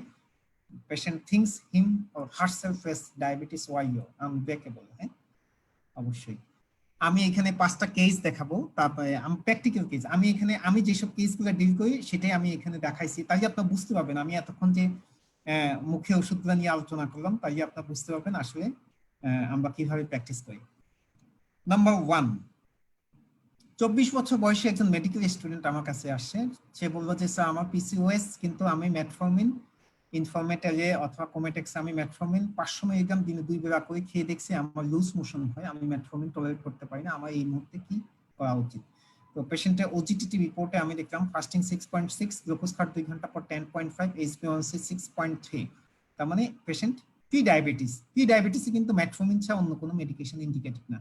পেশেন্টের আইডিয়াল ওয়েট 60 হওয়া উচিত, তার ওয়েট আছে 16, তার মানে একটু overweight pre diabetes with metformin intolerance PCOS এর পেশেন্ট। তো সবসময় আমি যেটা আমার স্টুডেন্টদের বলি, প্রি ডায়াবেটিসে মেটফর্মিন ছাড়া কিছু দেওয়া যায় না, কিন্তু আপনি যখনই মেটফর্মিন দিবেন, পেশেন্ট শুরুই করছে, আমি জিজ্ঞেস করলাম ওই সেই মেডিকেল স্টুডেন্টকে আপনি মেটফর্মিন কত মিলিগ্রাম করে শুরু করছেন?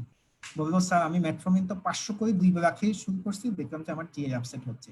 আমি তাকে বললাম আপনি প্রত্যেকদিন দুপুরে অর্ধেক করে খাবেন 2 সপ্তাহ, তারপর একটা করে খাবেন আরো 2 সপ্তাহ, তারপর দুপুরে একটা রাতে একটা খাবেন, তারপর সকালে একটা রাতে একটা খাবেন।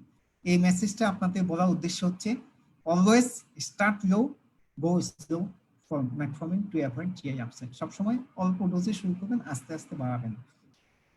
তো আমি এখানে যেই ফর্মুলা দিলাম, আপনি যখন প্র্যাকটিস করবেন আপনি তো জানেন না যে আপনি মেটফর্মিন দিয়ে জিআই আপসেট হবে কি হবে না। আপনি প্রত্যেকদিন 500 করে শুরু করেন, আর তারপরে আপনি 1000 যান, কিন্তু বিসমিল্লাতেই 1000, 1500, 2000 না যাওয়াই ভালো। প্রথমে অন্তত 500 দিয়ে শুরু করেন, তারপর আপনি আস্তে আস্তে ডোজ পাবেন। এই পেশেন্ট যেহেতু সে বললো যে স্যার আমার জিআই আপসেট আছে, সেই ক্ষেত্রে তার জন্য আমি খুব অল্প করে শুরু করলাম। সে বললো যে স্যার এখন আমার কোনো সমস্যা হচ্ছে না। কেস নাম্বার 2, 24 বছর বয়সে একজন ইউনিভার্সিটি স্টুডেন্ট, তার আত্মীয় একজন মেডিকেল স্টুডেন্ট, সে ওই ইউনিভার্সিটি স্টুডেন্টকে নিয়ে আসে যে স্যার ওনার রিপোর্ট দেখে আমি একটু কনফিউজড হয়ে গেছি। ফাস্টিং হচ্ছে 6.6, কিন্তু গ্লুকোজ খাওয়ার 2 ঘন্টা পর হচ্ছে 4.5। আমি একটু কনফিউজড হয়ে গেলাম যে গ্লুকোজ খাওয়ার পর সবসময় বাড়ে, এখানে কমে গেল কেন? সেই জন্যই স্যার আপনার কাছে নিয়ে আসি। মনে রাখবেন বডিতে যখন ব্লাড সুগারটা বাড়তে যায় তখন বিটা সেল কিছু এক্সাজারেটেড হাইপার রেসপন্স হয় যে না ও ডায়াবেটিস হতে দেব না, এটা একটা প্রোটেক্টিভ রেসপন্স। বিটা সেল থেকে বেশি ইনসুলিন সিক্রেশন হয়ে পেশেন্টের পোস্টপ্রান্ডিয়াল সুগারটা একটু ডাউন করে ফেলে, এবং এটা বডি একটা প্রোটেক্টিভ মেকানিজম। এদের ক্ষেত্রে আমরা সাধারণত বলি আপনি বডি ওয়েট কমান, লাইফস্টাইল মডিফিকেশন করেন, এবং কিছুক্ষণ পর পর অল্প অল্প করে বারবার খান, এবং ভবিষ্যতে আপনার ডায়াবেটিস হওয়ার একটা ঝুঁকি আছে। সুতরাং উত্তরটা যদি আমি একটু দেখি, This is due to exaggerated insulin response common at early beta cell dysfunction. এইসব পেশেন্ট কিন্তু যারা পোস্টপ্রান্ডিয়াল সুগার কমে গেছে তাদের কিন্তু prone to develop diabetes। তাদেরকে আমরা বলি যে আপনি ওয়েট রিডাকশন করেন। স্মল ফ্রিকোয়েন্ট কমপ্লেক্স কার্বোহাইড্রেট প্রকৃতিতে আমি বলি সকাল 8টায় নাস্তা করবেন, সকাল 11টায় হালকা নাস্তা, দুপুর 2টায় দুপুরে খাবার, বিকাল 5টায় হালকা নাস্তা, রাত 8টায় রাতে খাবার, রাত 11টায় হালকা স্ন্যাক্স খেয়ে ঘুমাবেন। মানে 3 ঘন্টা পর পর খাবার দিই স্মল ফ্রিকোয়েন্ট কমপ্লেক্স কার্বোহাইড্রেট ডায়েটে, এবং তাদেরকে বলি আপনি চিনি মিষ্টি একদম অ্যাভয়েড করে চলবেন এবং ফলো আপে থাকবেন, আপনার ভবিষ্যতে ডায়াবেটিস হওয়ার ঝুঁকি বেশি। তো আপনাদের জন্য মেসেজ হলো, রোগী এসে অনেক সময় বলবে যে স্যার আমার অনেক সময় খাওয়ার পরে দেখে আমার ঘন্টাখানিক পর আমার হাত পা কাঁপছে, মনে হচ্ছে খুব খারাপ লাগছে। সুতরাং post mill hypoglycaemia can occur in early diabetes, এটা আপনাদের জন্য মেসেজ। কেস নাম্বার 3, 42 বছর বয়সে একজন বিজনেসম্যান আমার কাছে আসছে যে স্যার আমি ইনসুলিন নিচ্ছি 2 বেলা এবং আমার সুগার প্রোফাইল খুব ভালো থাকে, কিন্তু সমস্যা হচ্ছে আমার দুপুরে যেহেতু আমি কোনো 2 বেলা ইনসুলিন নিচ্ছি, দুপুরে কিছু নিচ্ছি না, দুপুরে খাওয়ার পর আমার সুগারটা বেশি থাকে। আমি দেখলাম এইচবিএনসি 7.5, ক্রিয়েটিন মাত্রা বেশি, এবং পেশেন্টের আইবিএস আছে, ডায়রিয়া। সুতরাং আমার এমন কিছু শর্ট অ্যাক্টিং দিতে হবে যেটা শুধু এই দুপুরে কাজ করে। হ্যাঁ, সুতরাং আমি এখানে আপনাদের যদি বলি শর্ট অ্যাক্টিং 2টা মেডিকেশন আমি ইতিমধ্যে বলেছি, একটা হচ্ছে একারবোস অথবা ভগলিবোস, আর একটা হচ্ছে রিপাগলিনেট। এই 2টা আমরা দিতে পারি। এছাড়া আমরা মেটফর্মিন দিতে পারি, দুপুরে একটু ইনসুলিন দিতে পারি। আমি উত্তরটা দেখাই। 4টা অপশন আমার হাতে। একটা হচ্ছে আমি দুপুরে একটু শর্ট অ্যাক্টিং ইনসুলিন দিয়ে দিতে পারি, অথবা মেটফর্মিন দিতে পারি, অথবা একারবোস অথবা ভগলিবোস দিতে পারি, অথবা রিপাগলিনেট দিতে পারি। এক নাম্বার 1, রোগী বলবো যে স্যার 2 বেলা ইনসুলিন নিচ্ছি, দুপুরে আমাকে ইনসুলিন দিয়েন না। সুতরাং ইনসুলিন এখান থেকে বাদ গেল। মেটফর্মিন সে যেহেতু আইবিএস ডায়রিয়া আছে, সুতরাং তার জিআই আপসেট হতে পারে, আমি তাকে মেটফর্মিন দিলাম না। একাবস্য যেহেতু একটু অ্যাবডোমিনাল ডিসকমফোর্ট অথবা জিআই আপসেট করে, একাবস্য আমি দিলাম না, তার ক্ষেত্রে আমার চয়েস হলো রিপাগলিনেট। সুতরাং মেসেজ হলো keep request of patient if possible without causing harm. তার মানে আপনাকে যে মেসেজটা আমি আপনাকে দিতে চাই, একটা সুগার কন্ট্রোল করার জন্য আপনার হাতে হয়তো অনেকগুলো অপশন আপনার হাতে আছে, কিন্তু আপনি সামগ্রিক দিক সবকিছু বিবেচনা করি, যেহেতু এক হচ্ছে জিআই আপসেট আছে এবং হচ্ছে ক্রিয়েটিন একটু বেশি, সেজন্য আমি মেটফর্মিন দিলাম না। জিআই আপসেটের জন্য আমি একাবোজও দিলাম না, এবং রিপাগলিনেটটা আমি চয়েস করলাম। সুতরাং একটা মেডিকেশন দেওয়ার আগে অবশ্যই খুব ভালোভাবে বিবেচনা করবেন। কেস নাম্বার 4, 32 বছর বয়সে একজন পুলিশ অফিসার আমার কাছে আসলো যে স্যার আমি কোমেটেক্সা 850 খাচ্ছি, সকালে একটা রাতে একটা, আমার ডায়াবেটিসটা একটু আনকন্ট্রোল থাকছে। আমি ইতিমধ্যে বলেছি যদি অ্যাফোর্ডেবল হয় পেশেন্ট, আপনি আমি সিক্রেটাগক ইউজ না করে আমি চাইলে DPP-4 ইনহিবিটর আমি ইউজ করতে পারি। তো এই পেশেন্টকে আমি বললাম ঠিক আছে আপনি একটু ভিউরাগেপ্টিন মেটফর্মিনের কম্বিনেশন অথবা সিটাগেপ্টিন মেটফর্মিনের কম্বিনেশন খান। তার মানে যে মেসেজটা আমি আপনাদের দিতে চাই যে কোনো পেশেন্ট যদি অ্যাফোর্ড করতে পারে সিক্রেটাগক ইউজটা আপনি একটু পরে ইউজ করেন, একদম বিসমিল্লাতে। কিন্তু পুর যদি হয় নেক্সট মেটফর্মিন আপনি সিক্রেটাগক ইউজ করবেন, কারণ হচ্ছে আপনি একটা দামি ওষুধ লিখে দিলেন যেটাতে প্রতিদিন খরচ হচ্ছে আপনার 25 থেকে 30 টাকা, কিন্তু পেশেন্ট 3 মাস ওষুধ খেয়ে ওষুধই বন্ধ করে দিল। এই কামটা আমরা কখনো চাই না। সুতরাং সবসময় রোগীদের জিজ্ঞেস করবেন আপনি কি কাজ করেন, ছেলে মেয়ে কয়জন, বা বলে যে স্যার আমি তো কিছু করি না, আমি বয়স্ক মানুষ, আমার ছেলে সৌদি আরবে থাকে, যে ছেলে টাকা পাঠায় কিনা, ইনকাম কেমন, একটু অ্যাসেস করার চেষ্টা করবেন। তারপর একটা মেডিকেশন চেষ্টা করবেন, আপনি যে ওষুধটা দিবেন সেটা যাতে পেশেন্ট টাকা অভাবে যাতে ডিসকন্টিনিউ না করতে পারে। কেস নাম্বার 5, 52 বছর বয়সে একজন ইনকাম ট্যাক্স অফিসার। এটা বলার উদ্দেশ্য হলো অবশ্যই পেশেন্ট অ্যাফোর্ডেবল। পেশেন্ট 4 বেলা ইনসুলিন পাচ্ছে, বললো স্যার আমি 3 বেলা ইনসুলিন নেই, খাওয়ার 5 মিনিট আগে, এবং রাতের বেলা ইনসুলিন নেই। এই রেজিমেন্টটাকে আমরা বলি বেসাল বোলাস ইনসুলিন রেজিমেন্ট। আমরা নেক্সট প্রোগ্রাম যখন ইনসুলিন নিয়ে করবো আমরা সেটা আপনাদের শেখাবো। এবং পেশেন্ট সিটাগ্লিপটিন মেটফর্মিন কম্বিনেশন খাচ্ছে 2 বেলা। এক পেশেন্টের ডায়াবেটিস একটু খালি পেটেও বেশি থাকছে, ভরা পেটেও বেশি থাকছে, HbA1cও বেশি, পেশেন্টের ওয়েটও বেশি, পেশেন্টের বডি ওয়েট 74 হওয়ার কথা, পেশেন্টের 94, পেশেন্টের বাইপাসের হিস্ট্রি আছে।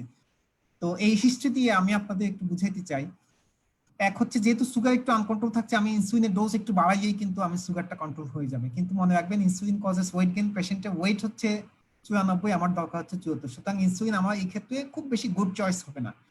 সুতরাং আমাকে এমন কিছু ইউজ করতে হবে যেটা পেশেন্টের ওয়েট রিডাকশন করবে। ওয়েট রিডাকশন করে 3টা মেডিকেশন আমি বললাম, metformin, SGLT2 inhibitor agonist, SGLT2 receptor antagonist, আর হচ্ছে GLP-1 রিসেপ্টর অ্যাগনিস্ট।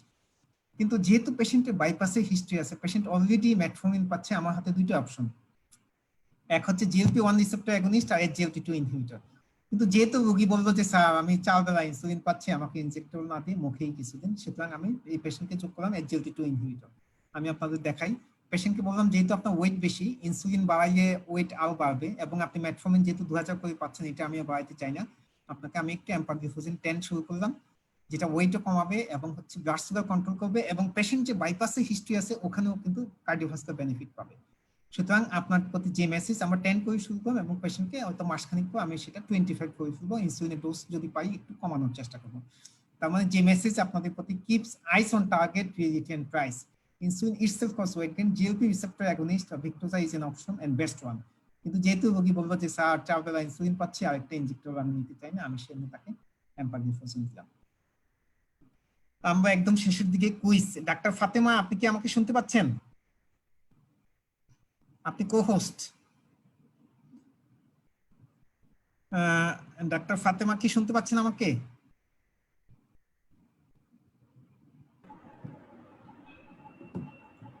হ্যাঁ, ডাক্তার ফাতেমা কি শুনতে পাচ্ছেন?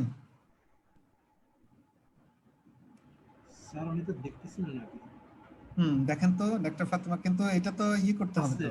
ফাতেমা আছে তো স্যার। হুম উনি তো আছে ডাক্তার ফাতেমা। স্যার, পোস্টের লিস্টের নিচে আছে ফাতেমা স্যার। এখন স্যার ওনার তো মিউট আনমিউট করছে। হ্যাঁ, আনমিউট করেন ওনাকে, স্যার ওনার কারেন্ট আছে। কারণ আমরা যে কুইজ এখনই কন্ডাক্ট করব। হ্যাঁ ফাতেমা, আপনি আছেন প্রোগ্রামে? শুনতে পাচ্ছেন কি? হ্যালো? স্টিল নাও স্যার ওনার নেটওয়ার্কের প্রবলেম।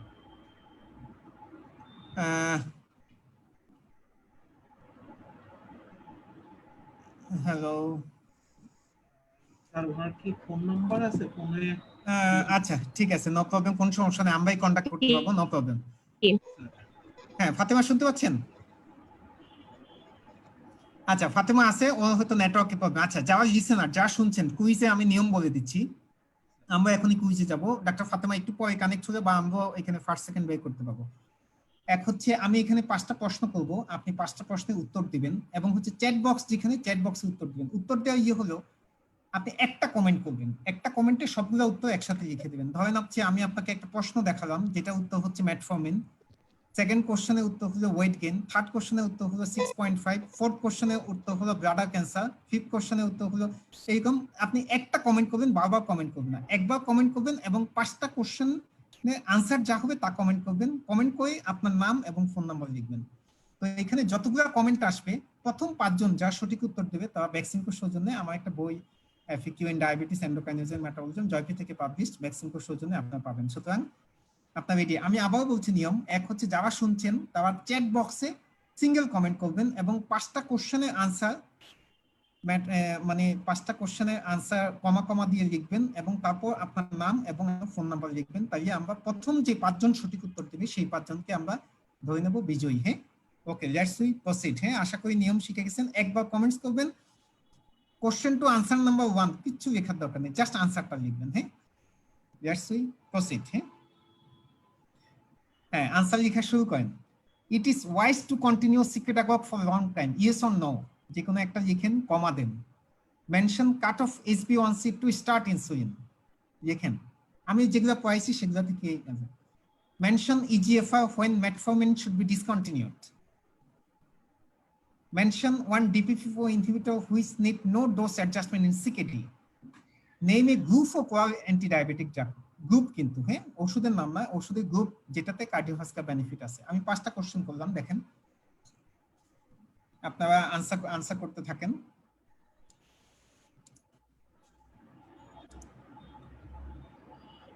স্যার কিন্তু দেখতে পারবেন আর কি চ্যাট বক্সে। হ্যাঁ, আমরা অলরেডি উত্তর পাওয়া শুরু করছি। আমার ধারণা আমরা 2টা মিনিট অপেক্ষা করি। অনেক উত্তর পাচ্ছি। ঠিক আছে, আবার কোশ্চেনগুলো খেয়াল করেন। It is wise to continue secretagogue for long time, yes or no. Mention cut off HbA1c to start insulin. Mention EGFR when metformin should be discontinued. Mention one DPP4 inhibitor which need no dose adjustment in CKD. Name a group of all anti-diabetic drug which have cardiovascular benefit. হ্যাঁ, আমরা 2টা minute অপেক্ষা করি, student answer করতে থাকুক।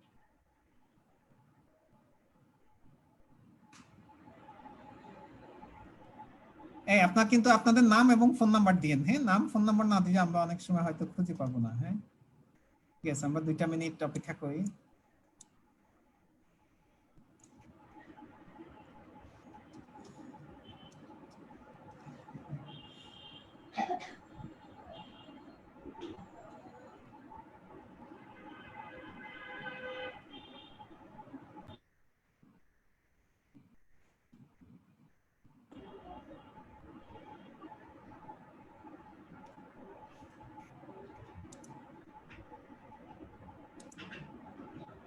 আচ্ছা, ওকে, আমরা অনেক উত্তর পেয়ে গেছি। আমার ধারণা আমরা 5 জন এর মধ্যে পেয়ে গেছি। আমি একটু উত্তরগুলা দেখি।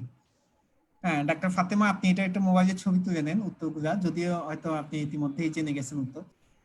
ইট is wise to continue secretagogue for long time, আমরা দীর্ঘদিন ধরে সিক্রেট অ্যাকক কন্টিনিউ করতে চাই না, নাম্বার 1। নাম্বার 2 হচ্ছে HbA1c যখন ইনসুলিন দিতে হবে, এটা হচ্ছে 10%, আমি ইতিমধ্যে বলছি। মেটফর্মিন কখন ডিসকন্টিনিউ করতে হবে, EGFR 30 অথবা তার চেয়ে কম হলে আমরা মেটফর্মিন ডিসকন্টিনিউ করি। DPP4 ইনহিবিটর যার ডোজ অ্যাডজাস্টমেন্টের দরকার নেই, সেটা হচ্ছে লিনাগ্রিপ্টিন। আর কার্ডিওভাস্কুলার বেনিফিট দিবে মুখে ওষুধ, সেটা হচ্ছে SGLT2 ইনহিবিটর। সুতরাং আমি আবারও বলছি, সিক্রেট অ্যাকক দীর্ঘদিন কন্টিনিউ করা উচিত না। HbA1c 10 অথবা তার চেয়ে বেশি হলে আমরা ইনসুলিন দেব। মেটফর্মিন EGFR 30 নিচে হলে আমরা ডিসকন্টিনিউ করব। DPP4 ইনহিবিটর লিনাগ্রিপ্টিন হলে ডোজ অ্যাডজাস্টমেন্টের দরকার নেই, এবং SGLT2 ইনহিবিটর আমাদের ওরাল ডায়াবেটিক মেডিকেশন, যেটা কার্ডিওভাস্কুলার বেনিফিট দিচ্ছে। আমরা চেষ্টা করব আগামী সপ্তাহে একটু ইনসুলিন নিয়ে, ফ্যাক্টস অ্যাবাউট ইনসুলিন, আপনারা গ্রুপে পোস্ট পাবেন। অ্যাক্সিস মেডিকেল স্কুলকে অসংখ্য ধন্যবাদ, ডাক্তার সাইদুল ইসলাম সাইদ এবং ডাক্তার ফাতেমা হকিয়া, তাদেরকে ধন্যবাদ আমার সাথে যোগাযোগ করার জন্য। ভ্যাকসিনকোকে অবশ্যই ধন্যবাদ।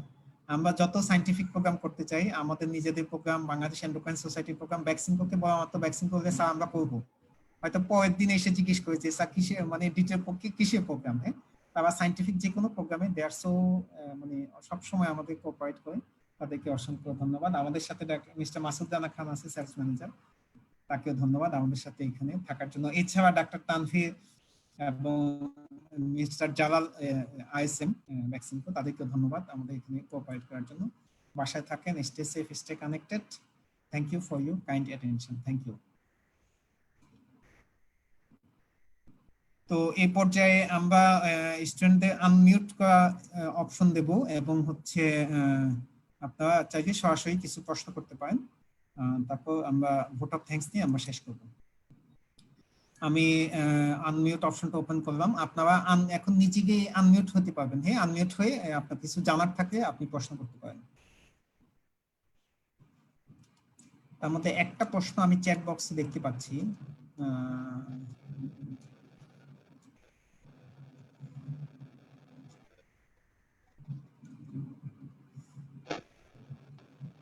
আচ্ছা, একজন জিজ্ঞেস করছে যে আমি দুইটা প্রশ্ন আমার কাছে আসছে অলরেডি চ্যাট বক্সে। হ্যাঁ, ডাক্তার ফাতেমা হক, হ্যাঁ প্লিজ আনমিউট হয়ে কথা বলতে পারেন।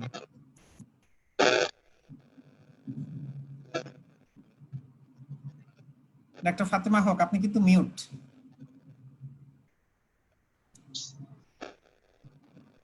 আচ্ছা আমি একটা প্রশ্নটা উত্তর দিয়ে নিই। এক হচ্ছে সিকেডি পেশেন্টের সালফোনেরিয়া, আমি ইতিমধ্যেই বলেছি যে এক হচ্ছে সিকেডি পেশেন্টের sulfonylurea is not a good torture. আপনারা যেটা মনে রাখবেন, কোন পেশেন্টের ইজিএফআর যদি 16 নিচে হয়, আমি আবারও বলছি, কোন পেশেন্টের ইজিএফআর যদি 16 নিচে হয় আপনি সালফোনেরিয়া কন্টিনিউ করবেন না, নাম্বার 1। নাম্বার 2 হচ্ছে একজন জিজ্ঞেস করছে যে ভিলডাগিপটিনের ডোজ মডিফিকেশন ইন সিকেডি। ভিলডাগিপটিনের ডোজ আমি ইতিমধ্যে বললাম, ভিলডাগিপটিন গ্যালভাস নামে পাওয়া যায় 50 অথবা 50 মিলিগ্রাম, দিনে ম্যাক্সিমাম ডোজ হচ্ছে 100 মিলিগ্রাম। তো সিকেডি পেশেন্ট ইজিএফআর যদি 15 নিচে হয় আপনি 50 মিলিগ্রাম করে দিতে পারেন। এবং কোনো পেশেন্টে এক হচ্ছে কোনো পেশেন্টের যদি সিকেডি থাকে ডোজ মডিফিকেশন করতে হবে না, শুধুমাত্র লিনাগিপটিনের ক্ষেত্রে, যেটা আমরা ইতিমধ্যে কোশ্চেন দিলাম। একজন জিজ্ঞেস করছেন ডায়াবেটিক কিটোএসিডোসিস আর দিকেতে, তাহলে কোনো এক হচ্ছে কোনো পেশেন্টের যদি ডায়াবেটিক কিটোএসিডোসিস অথবা হং যদি সাসপেক্ট করেন আপনি অবশ্যই এক হচ্ছে মুখে ওষুধ কন্টিনিউ করা যাবে না, আপনার চয়েস অফ মেডিকেশন হচ্ছে ইনসুলিন।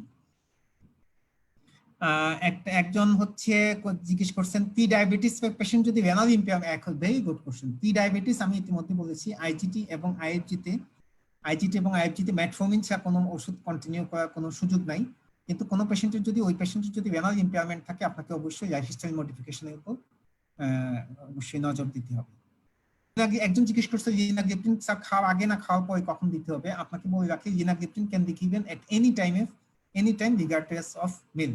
একজন জিজ্ঞেস করছেন যে last scenario can we at GLP one receptor. আচ্ছা একজন জিজ্ঞেস করছেন লাস্ট সিনারিও যেটা হচ্ছে একজন পুলিশ অফিসার 4 বেলা ইনসুলিন পাচ্ছে এবং গ্লিপিটাম অথবা সিটাগিপটিন মেটফর্মিন কম্বিনেশন পাচ্ছে, আমি সিটাগিপটিন না দিয়ে জিএলপি-1 রিসেপ্টর অ্যাগনিস্ট দিতে পারি না। অবশ্যই যেটা জিএলপি-1 রিসেপ্টর অ্যাগনিস্ট আমার বেস্ট চয়েস ওই পেশেন্টের জন্য, যেহেতু পেশেন্টের আগে বাইপাসের হিস্ট্রি আছে। আচ্ছা একজন জিজ্ঞেস করছে SGLT2 ইনহিবিটর ডায়াবেটিক্স এর সাথে ইউজ করলে সমস্যা বা আমাদের চয়েস কেমন। আমি ইতিমধ্যে বললাম SGLT2 ইনহিবিটর কাজ করে হচ্ছে কিডনিতে গ্লুকোজ যে রিঅ্যাবজর্পশন হয়, গ্লুকোজ রিঅ্যাবজর্পশন হতে দেয় না, সুতরাং এটা একটু ডায়ালিসিস বাড়ায়। সুতরাং ডায়াবেটিক্স যদি কন্টিনিউ করেন পেশেন্টের ডায়ালিসিস অনেক বাড়বে এবং পেশেন্টের হাইপোটেনশন বা এগুলা হওয়ার ঝুঁকি বেশি থাকবে, সেই জন্য আমরা সাধারণত কন্টিনিউ করি না, মানে যে ডায়াবেটিক্সটা বন্ধ করে দিই। হ্যাঁ প্লিজ এখন আপনারা আনমিউট হয়ে কোনো কোশ্চেন চাইলে করতে পারেন।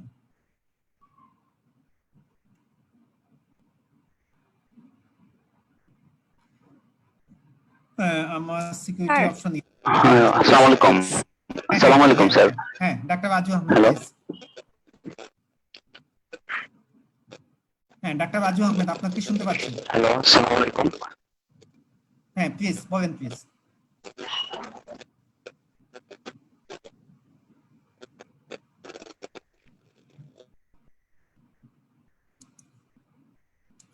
হ্যাঁ প্লিজ অন্য কেউ যদি কোনো প্রশ্ন করতে চান। স্যার আসসালামু আলাইকুম স্যার। হ্যাঁ হ্যাঁ হ্যাঁ জি প্লিজ। স্যার যদি কোনো পেশেন্ট পিসিওএস এর পেশেন্ট হচ্ছে মেটফরমিন খাচ্ছে, তার হচ্ছে স্যার কোনো নশিয়া ভমিটিং নাই কিন্তু শুধুমাত্র অ্যানোরেক্সিয়া থাকে, তাহলে এই ক্ষেত্রে মানে কি করণীয় স্যার? এক হচ্ছে অ্যানোরেক্সিয়া হলে আমরা সাধারণত একটু অনেক অ্যানোরেক্সিয়া অথবা জিআই আপসেট বা অ্যাবডোমিনাল ডিসকমফোর্টের আরো অনেক কারণ থাকে আর কি। শুধু মেটফর্মিন খাচ্ছে, মেটফর্মিনের জন্যই হচ্ছে সবসময় এটা নাও হতে পারে।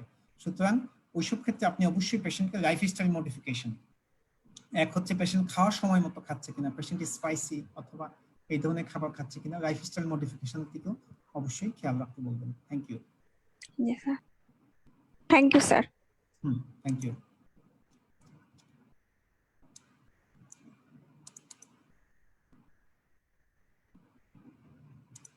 হ্যাঁ আপনারা চাইলে নিজেদের আনমিউট করতে পারবেন, আনমিউট করে প্রশ্ন করতে পারেন। স্যার আসসালামু আলাইকুম। জি স্যার আমি ডাক্তার হাসান আল মান্না, আমি ডিএমসি এর আইসিইউতে কাজ করি, কোভিড আইসিইউতে। জি জি জি। আমাদের এখানে আপনার প্রেজেন্টেশনটা অনেক সুন্দর স্যার, অনেক কিছু জানা গেল, তো ধন্যবাদ এর জন্য। তো এখন আমি যেটা প্রবলেম ফেস করি সেটা বলি যে আমাদের আইসিইউতে, কোভিড আইসিইউতে দেখা যায় যে কোমরবিডিটি হিসেবে অনেকেই ডায়াবেটিস নিয়ে আসে এবং পেশেন্ট গুলো অনেক খারাপ থাকে। তো তাদের ক্ষেত্রে আমরা তো ইনসুলিন স্টার্ট করি তাদের ডায়াবেটিস এর ম্যানেজ করার জন্য, বা দেখা যায় যে ওদের সুগার এমনিতেও বেশি থাকে। তো তাদের যে ওরাল ড্রাগস গুলো থাকে স্যার, যারা আগে থেকে খেয়ে আসতেছিল, ওই ক্ষেত্রে কি আমরা কি কন্টিনিউ করবো ওই ড্রাগ গুলো? আচ্ছা, আপনি খুব চমৎকার কোশ্চেন করছেন। আমি যদি অবশ্যই একটা স্লাইড দেখাইতে পারতাম, যেহেতু এটা একটু ভিন্ন আলোচনা, তবু আপনাকে একটু বলি। সেটা হচ্ছে, এক হচ্ছে আইসিইউতে অথবা Covid patient with moderate two severe Covid infection with pneumonia নিয়ে যারা হসপিটালাইজেশন অথবা আইসিইউতে আছে। আমি যদি একটা বলি, এক, সালফোনাইলিয়া আমরা কন্টিনিউ করি না, কারণ সালফোনাইলিয়াতে হাইপোগ্লাইসেমিয়ার ঝুঁকি অনেক বাড়বে যেসব patient moderate two severe Covid নিয়ে হসপিটালাইজেশন হয়েছে। এবং যেসব পেশেন্ট আমরা GLP-1 রিসেপ্টর অ্যাগনিস্ট আমরা কন্টিনিউ করি না, কারণ এটাতে ডিহাইড্রেশন হয়। SGLT2 ইনহিবিটর কন্টিনিউ করি না, সেটাতে আপনার হাইপোটেনশন হওয়ার ঝুঁকি থাকে। মেটফর্মিন আমরা কন্টিনিউ করি না, যেহেতু ল্যাকটিক অ্যাসিডোসিস থাকে। যাতে মডারেট টু সিভিয়ার কোভিড নিয়ে যারা হসপিটালে ভর্তি হয়েছে, আপনি ইনসুলিন শুরু করবেন এবং মুখের সব ওষুধ বন্ধ করে দিবেন। This is the recommendation. এবং আইডিয়ালি অনেক পেশেন্ট, যেহেতু আমরা এখন স্টেরয়েড ইউজ করছি কোভিড-19 ইনফেকশন, যারা খুব সিভিয়ার ইনফেকশন নিয়ে আসছে, আপনি দেখবেন যে ব্লাড সুগার অনেক বেশি। তো নিয়ম হচ্ছে ইনসুলিন ইনফিউশন পাম্প ইউজ করার জন্য, কারণ হচ্ছে ইনসুলিন ইনফিউশন পাম্প ইউজ করাটা সবচেয়ে বেটার। কিন্তু আমাদের যেহেতু অনেক সময় লিমিটেড ফ্যাসিলিটিতে আমরা অনেক সময় সাবকিউটেনিয়াস ইউজ করি, সাধারণত বেজাল বোলাস রেজিমেন্ট, 3 বেলা শর্ট অ্যাক্টিং, 1 বেলা ইন্টারমিডিয়েট অ্যাক্টিং, এটাই হচ্ছে সবচেয়ে best regiment two treat diabetes in COVID-19 infection, যা মডারেট টু সিভিয়ার কোভিড নিয়ে হসপিটালে ভর্তি হয়েছে ইনক্লুডিং আইসিইউ। কিন্তু যারা মাইল্ড কোভিড নিয়ে বাসায় বাসায় আইসোলেশনে আছে, যদি খাওয়া দাওয়া অ্যাপিটাইট ঠিক থাকে, যদি ভমিটিং বা লুজ মোশন না থাকে, পেশেন্টের অ্যাপিটাইট যদি ওকে থাকে, পেশেন্টের ব্লাড সুগার যদি ঠিক থাকে, আমরা সাধারণত পেশেন্ট মুখে যে ওষুধই খাক না কেন, আমরা সাধারণত এটা ডিসকন্টিনিউ করি না। আমরা বলি সুগার যদি ঠিক থাকে আপনি সেটা কন্টিনিউ করেন। কিন্তু মডারেট টু সিভিয়ার কোভিড নিয়ে যখন আপনার আন্ডারে হসপিটালে ভর্তি হবে, ইনক্লুডিং যখন আইসিইউতে আসবে, তখন আপনাকে অবশ্যই মুখে ওষুধগুলো ডিসকন্টিনিউ করে ইনসুলিন শুরু করাই সবচেয়ে বুদ্ধিমানের কাজ। আচ্ছা স্যার, আরেকটা জিনিস স্যার জানতে চাচ্ছি যে স্যার, কোভিড এর সাথে কি স্যার ওরাল ড্রাগস এর কোনো রিলেশন আছে কিনা? মানে যে আচ্ছা, এখন একটা দুইটা স্টাডিতে দেখা যাচ্ছে DPP-4 ইনহিবিটর যারা পাচ্ছে, DPP-4 ইনহিবিটরে কিছু অ্যান্টি ইনফ্লামেটরি ইফেক্ট আছে, সুতরাং they are more beneficial in a patient of কোভিড-19 ইনফেকশন। কিন্তু একটা দুইটা স্টাডি আছে, এখনো পর্যন্ত কোনো রিকমেন্ডেশন আসে নাই যে আপনি মেডিকেশন চেঞ্জ করে নেন। কিন্তু একটা দুইটা চাইনিজ স্টাডি আসে, যারা DPP-4 ইনহিবিটর পাইছিল, তারা কিছু এডিকশনাল বেনিফিট পাচ্ছে ইন কেস অফ কোভিড-19 ইনফেকশন। কিন্তু আপনি কোনো পেশেন্টে ওই কোভিড যেহেতু মহামারী চলছে, আপনি ড্রাগ চেঞ্জ করার দেয়ার ইজ নো রিকমেন্ডেশন, এবং এখনো পর্যন্ত কোনো ইয়ে নাই। একজন আমাকে প্রশ্ন করছে যে স্যার HbA1c অল্টারনেট কি? এক হচ্ছে HbA1c কিছু অল্টারনেট আছে, ফ্রুক্টোসামাইন যেমন HbA1c অল্টারনেট, কিন্তু এটা আমাদের দেশে হয় না, ইউএসএ তেও সব জায়গায় হয় না। সুতরাং HbA1c অল্টারনেট আপনি শুধু ব্লাড সুগার প্রোফাইল যদি দেখেন, সেটাই হচ্ছে HbA1c অল্টারনেট। আদারওয়াইজ আপনাকে HbA1c উপর ডিপেন্ড করতে হবে। 4টা ক্ষেত্রে মনে রাখেন, কিছু কিছু ক্ষেত্রে HbA1c আপনাকে মিসলিডিং হতে পারে। একটা হচ্ছে প্রেগন্যান্সিতে HbA1c একটু কম আসে, যাতে প্রেগন্যান্সিতে আমরা সুগার প্রোফাইলের উপর বেশি গুরুত্ব দেই দেন HbA1c। নাম্বার 2 হচ্ছে কোনো পেশেন্টের যদি হিমোগ্লোবিনোপ্যাথি থাকে বা থ্যালাসেমিয়া থাকে, তাইও কিন্তু HbA1c মিসলিডিং। নাম্বার 3 হচ্ছে কোনো পেশেন্টের যদি সিকেডি হয়, তাইও কিন্তু HbA1c একটু কম আসে। নাম্বার 4 হচ্ছে কোনো পেশেন্টের যদি ডায়ালাইসিস হয়, তাহলে HbA1c কম আসে। তাই আমি 4টা বললাম, না সরি, আর হচ্ছে আয়রন ডেফিসিয়েন্সি এনিমিয়া। তাই আমি যেসব ইন্ডিকেশন গুলো বললাম, এক হচ্ছে কোনো পেশেন্টের যদি হিমোগ্লোবিনোপ্যাথি থাকে, কোনো পেশেন্টের যদি সিকেডি থাকে, কোনো পেশেন্ট যদি ডায়ালাইসিস হয়, এবং কোনো পেশেন্ট যদি আপনি দেন থ্যালাসেমিয়া আছে বা প্রেগন্যান্সি, সেই ক্ষেত্রে HbA1c মিসলিডিং, সেখানে আপনি ব্লাড সুগার প্রোফাইলের উপর আপনাকে বেশি গুরুত্ব দিতে হবে। Thank you so much. Sir আসসালামু আলাইকুম। হ্যাঁ, একটা কোশ্চেন ছিল, একটা পুয়ার পেশেন্ট যদি সালফোনালিউরিয়া পায়, তার যদি হাইপোগ্লাইসেমিয়া ডেভেলপ করে, এরপর আমরা যদি সালফোনালিউরিয়া বন্ধ করে দেই, এরপরে স্যার আমরা কি এটা বন্ধই রাখবো না কখনো শুরু করতে পারবো, বা নাকি অন্য ডাক্তার রিপ্লেস করব? থ্যাংক ইউ, একদম খুব ভালো এবং একদম প্র্যাকটিক্যাল কোশ্চেন করছেন। কোন পেশেন্ট সালফোনিয়া ধরেন হচ্ছে, আমি আপনাকে একটু এক্সাম্পল দিয়ে বলি। কোন পেশেন্ট ধরেন ডায়েপো এমআর খাচ্ছে 60 মিলিগ্রাম এবং হাইপোগ্লাইসেমিয়া নিয়ে আপনার কাছে আসে। প্রথমে একটু খুঁজে বের করার চেষ্টা করবেন যে আসলে কি কারণে হাইপোগ্লাইসেমিয়া হলো, এবং আমরা অনেক সময় খুঁজে বের করার চেষ্টা করি না। যেন রোগী বলবো যে স্যার সকালে আমি ডায়াবেটিসের ওষুধ খেয়ে বাজার করতে গেছি, বাজার করে 10টা 11টার দিকে, অথবা বাজারে গিয়ে আমি বাজার সাজার শেষ করে কোনো একটা হোটেলে বসে নাস্তা করবো, এরকম আমার চিন্তা ভাবনা। এটা আপনি খেয়াল করবেন যে কি কারণে আসলে হাইপোগ্লাইসেমিয়া হচ্ছে, সেটা আমরা খুঁজে বের করার চেষ্টা করি। সুতরাং এক হচ্ছে হাইপোগ্লাইসেমিয়া কজ খুঁজে বের করার চেষ্টা করবেন। নাম্বার 2, অন্য কোনো কারণে হাইপোগ্লাইসেমিয়া হচ্ছে কিনা। দেখা গেল পেশেন্টে আসে সিকেডি আছে, পেশেন্টে আসে লিভার ইম্পেয়ারমেন্ট আছে, হেপাটিক ফেলিয়ার অথবা রেনাল ফেলিয়ারের জন্য হাইপোগ্লাইসেমিয়া হচ্ছে, সেটাও আপনি খুঁজে বের করার চেষ্টা করবেন। আমরা যেটা করি ধরেন 60 মিলিগ্রামে হাইপোগ্লাইসেমিয়া হলো, আমরা খুঁজে বের করে দেখলাম যে না পেশেন্টের liver status, renal status is okay, পেশেন্টের লাইফ স্টাইল ইজ ওকে, পেশেন্টের ডায়েট ইজ ওকে। আমরা তাদেরকে বলি যে ঠিক আছে আপনি 4-5 দিন বন্ধ থাকুক, তারপর থেকে আপনি 30 মিলিগ্রাম ডোজটা একটু কমায় দিয়ে আবার দেওয়ার চেষ্টা করুন। কিন্তু আপনি অবশ্যই বিবেচনা করার চেষ্টা করবেন। কিছু পেশেন্ট পাবেন আপনি যে আমি ডায়াক্টে আমার 60 পাচ্ছি, কিন্তু দেখবেন যে ওভারওয়েট, মেটফর্মিন দেওয়ার সব ইন্ডিকেশন পেশেন্টের মধ্যে আছে। আপনি চেষ্টা করবেন নন হাইপোগ্লাইসেমিক যেগুলোতে হাইপোগ্লাইসেমিয়া কম হয়, যেমন মেটফর্মিন, DPP-4 ইনহিবিটর, এগুলো দেওয়ার জন্য, এগুলোতে হাইপোগ্লাইসেমিয়া একটু কম হয়। আর পেশেন্ট যদি পুরো হয় আপনি হাইপোগ্লাইসেমিয়া ডোজটা একটু কমায় দেওয়ার চেষ্টা করবেন। Thank you. জি আসসালামু আলাইকুম স্যার। হ্যাঁ হ্যাঁ জি প্লিজ। স্যার কেস 3 তে কি আমরা DPP-4 ইনহিবিটর ইউজ করতে পারবো? আবার কেস বলেন 3 কেস 3 না আচ্ছা 3 কেস 3 কোনটা ছিল? একটা হচ্ছে ওই যে মেটফর্মিন 2 বেলা খাচ্ছে, সুগার কন্ট্রোল হচ্ছে না, ওইটা নাকি কোনটা আবার বলেন তো দেখি। কেস 3 ওইটাই মনে হয় একটু কেস আচ্ছা, 3 তে পরে। কেস না আমার ক্ষেত্রে এখানে Hello? কেস 2 হ্যাঁ আচ্ছা যাই হোক এটা আমি মনে করতে পারছি না। আচ্ছা একজন স্যার, জিজ্ঞেস করছে জি, ইজিএফআর যদি আসসালামু আলাইকুম, স্যার। 45 এর নিচে হয়, যে ওনার প্রশ্নটা একটু উত্তর দিয়ে নেই। SGLT2 ইনহিবিটর ডাপাগ্লিফোজিন, কানাগ্লিফোজিন, এম্পাগ্লিফোজিন তিনটেই আমাদের দেশে পাওয়া যায়। এম্পাগ্লিফোজিনটা আমরা বেশি ইউজ করি 10 এবং 25 মিলিগ্রাম, যেটা আমি ইতিমধ্যে বললাম জার্ডিয়ান নামে পাওয়া যায়। ইজিএফআর 13 নিচে হলে আপনি বন্ধ করে দিবেন, আদারওয়াইজ আপনি এটা কন্টিনিউ করতে পারবেন। হ্যাঁ প্লিজ আরেকজন প্রশ্ন করুন। জি আসসালামু আলাইকুম sir, thank you for your nice presentation. Sir আমার একটা কোশ্চেন হচ্ছে স্যার, প্রি ডায়াবেটিক পেশেন্টদের ক্ষেত্রে মেটফর্মিন এর ইন্ডিকেশন কি? প্রি ডায়াবেটিস পেশেন্টদের ক্ষেত্রে আপনি হচ্ছে খুব ভালো কোশ্চেন করছেন। এক হচ্ছে প্রি ডায়াবেটিস পেশেন্টদের ক্ষেত্রে, এক হচ্ছে মেটফর্মিন দেওয়ার ইন্ডিকেশন কি। তার আগে আমি একটু লটারিটা ঠিক করে নেই। আচ্ছা আমাদের সাথে ফাতেমা হক কি আছেন? ফাতেমা হক নাই। আচ্ছা হয়তো হ্যাঁ, আপনি কি 5 জন বিজয়ী কি আপনি ঘোষণা করতে পারবেন? ওখানে আনসার দেখছেন চ্যাট বক্সে যে আছে যে।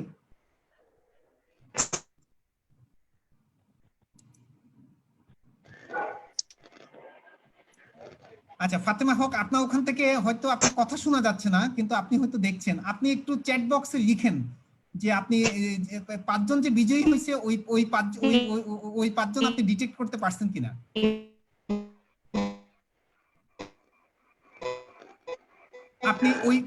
আপনি ওই 5 জনের নাম লিখে চ্যাট বক্সে একটা কমেন্ট করেন, এবং ওই 5 জন এখানে আপনি দেখবেন যে অনেকেই সঠিক উত্তর দিচ্ছে, অধিকাংশই আসলে সঠিক উত্তর দিচ্ছে। আপনি একটু স্ক্রিনশট নিয়ে রাখেন কোন 5 জন প্রথম সঠিক উত্তর দিচ্ছে, এবং চ্যাট বক্সে আপনি কমেন্টসে ওই 5 জনের নাম লিখেন যারা সঠিক উত্তর দিচ্ছে, প্রথম যে 5 জন, যাতে আমরা আজকে এখনই যাতে আমরা ঘোষণা করতে পারি। হ্যালো, আসসালামু আলাইকুম স্যার। হ্যাঁ জি আমরা কোশ্চেনে যাই। স্যার আসসালামু আলাইকুম। জি thank you for nice presentation. Sir আমার দুটো কোশ্চেন আছে। প্রথম কোশ্চেনটা হচ্ছে স্যার, আমরা দেখা যায় যে অ্যান্টিরিয়র এমআই এর পেশেন্ট গুলো স্যার ইনজেকশন ফ্র্যাকশন গুলো কম থাকে, তো সেক্ষেত্রে স্যার আমরা প্রিলোড কমানোর জন্য আমরা ডায়োটিক্স দিতে হয়, বিশেষ করে যাদের ইনজেকশন ফ্র্যাকশন 35 এর নিচে বা 40 নিচে চলে যাচ্ছে। তো আবার একই সাথে দেখা যাচ্ছে নতুন গাইডলাইন অনুযায়ী SGLT2 এদের জন্য ইনহিবিটর এদের জন্য খুব উপকারী, মোর্টালিটি বেনিফিট আছে, হসপিটালের রেট কমায়। তো সেক্ষেত্রে স্যার এই ডায়োটিক্সও দিচ্ছি, আবার আমরা SGLT2 ইনহিবিটর ইউজ করতেছি, এটা কি চ্যালেঞ্জিং হবে কিনা sir? Thank you, very good question. আমি আপনার এই প্রশ্নটার উত্তর দিই, তারপর নেক্সট কোশ্চেনের উত্তর দেব। এক হচ্ছে যেসব পেশেন্টের ইনজেকশন ফ্র্যাকশন কম অথবা হার্ট ফেলিয়ার নিয়ে হসপিটালাইজড হয়েছে, অথবা যেসব পেশেন্টের ইসচেমিক কার্ডিওমায়োপ্যাথি অথবা বিভিন্ন ধরনের মায়োপ্যাথি আছে, অথবা রিকারেন্ট হার্ট ফেলিয়ার আছে, অনেক সময় আমরা ডায়োটিক্স কিন্তু দেখা যাচ্ছে দীর্ঘ সময় কন্টিনিউ করি। তো এখন আমরা যেটা প্র্যাকটিস করি সেটা হচ্ছে, নিয়ম হচ্ছে যে আপনি ডায়োটিক্সের সাথে SGLT2 ইনহিবিটর ইউজ করলে পেশেন্টের হাইপোটেনশন, ইলেক্ট্রোলাইট ইমব্যালেন্স হওয়ার ঝুঁকি আছে, কিন্তু এটা যে একদম হবেই তা না। তো আমরা অনেক সময়, আমি যেমন অনেক পেশেন্ট যেটা ফলো করি যাদের একটু এডুকেটেড, ধরেন আমার কাছে অনেকে আসে যে স্যার আমার ছেলে ডাক্তার, আমি ওনাকে একটু কনভিন্স করে দিই যে দেখেন SGLT2 ইনহিবিটর ইউজ করলে সোডিয়াম কমে যেতে পারে, একটু হাইপোটেনশন হতে পারে, কিন্তু ডায়োটিক্স এই ক্ষেত্রে আমার ম্যান্ডেটরি, যেহেতু পেশেন্টের হার্ট ফেলিয়ার আছে। আমি বলি যে একটু ঝুঁকি আছে, আপনি একটু কশাস থাকবেন। যদি আপনি মনে করেন পেশেন্টের ফলো আপ এনশিওর অথবা রোগী মনিটর করতে পারবে, সেসব ক্ষেত্রে আপনি কিন্তু শুরু করে দেখতে পারেন, কোনো সমস্যা হবে না। কিন্তু যেসব ক্ষেত্রে আপনি মনে করবেন যে পেশেন্টের হাইপোটেনশন, ইলেক্ট্রোলাইট ইমব্যালেন্স হলে পেশেন্ট হয়তো আপনার কাছে আসতে পারবে না, আপনার সাথে কমিউনিকেট করতে পারবে না, এবং মানে আপনি পেশেন্ট একটা ঝামেলায় পড়ে যাবে, সেই সব ক্ষেত্রে আমরা সাধারণত অ্যাভয়েড করে দিই। আমি সাধারণত এই ডায়াবেটিক্স পাইলে SGLT2 ইনহিবিটর দেই না, কিন্তু অনেক যেমন আমি অনেক ডাক্তারের বাবা মা অথবা আত্মীয়স্বজন দেখি, যদি আমি মনে করি যে ফলো আপ ইজ ওকে এবং পেশেন্টের কার্ডিয়াক ঝুঁকি আছে, আমি অনেক সময় লো ডোজে শুরু করি এবং পেশেন্টকে বলি যে মনিটর করার জন্য। একটা মিনিট, ডাক্তার ফাতেমা।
হ্যাঁ প্লিজ, ওই যে আমাদের অ্যাক্সিস মেডিকেল স্কুল, উনি এখনই রেজাল্ট ঘোষণা করবে, উনি নামগুলো দিচ্ছে আমাকে, সেটা বলবো যে স্যার 2 মিনিট সময় লাগবে। হ্যাঁ প্লিজ স্যার। আমার দ্বিতীয় কোশ্চেনটা স্যার, স্যার এটা কতটা প্র্যাকটিক্যাল হবে কোশ্চেনটা জানি না, তো ওই আমরা স্যার GLP-1 অ্যানালগ এবং DPP-4 ইনহিবিটর দুইটা ড্রাগই একই পেশেন্টকে দিতে পারবো কিনা? আমরা জানি যে এই দুটো স্যার একই পাথওয়েতে মোটামুটি কাজ করে, মানে একই মেকানিজম কাছাকাছি আর কি।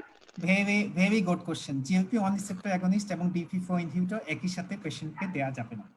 জি স্যার, 5 নাম্বার সিনারিওতে কিন্তু স্যার আমরা দুইটা একসাথে দেওয়ার একটা ইয়া করেছিলাম স্যার। আচ্ছা, ওইটা জাস্ট আপনাদের বোঝানোর জন্য, কিন্তু ওই পেশেন্টের ক্ষেত্রে মানে GLP-1 আগে থেকে সিটাগ্লিপটিন পাচ্ছিল পেশেন্টটা।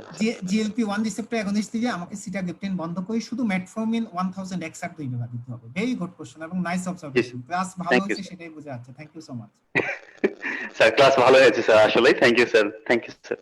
আসসালামু আলাইকুম। আসসালামু আলাইকুম স্যার। একটা জায়গায় দেখছিলাম SGLT2 হার্টের ক্ষেত্রে এত বেনিফিট যে ডায়াবেটিস ছাড়াও ইউজ করা হচ্ছে, স্যার এটা কি আসলে সত্য? আপনি যেটা বলছেন কিছু স্টাডি ইতিমধ্যে আছে যে নন ডায়াবেটিক পেশেন্টদের SGLT2 ইউজ করলে হয়তো কার্ডিয়াক বেনিফিট আপনি পাবেন, কিন্তু এখনো পর্যন্ত আমেরিকান হার্ট অ্যাসোসিয়েশন অথবা আমেরিকান ডায়াবেটিক অ্যাসোসিয়েশন এখনো পর্যন্ত রিকমেন্ডেশন দেয় নাই। কিন্তু আমার ধারণা অদূর ভবিষ্যতে হয়তো একটা সময় রিকমেন্ডেশন আসবে SGLT2 ইনহিবিটর নন ডায়াবেটিক পেশেন্টদের ক্ষেত্রে আপনি ইউজ করতে পারবেন, কিন্তু এখনো পর্যন্ত there is no recommendation. Thank you sir.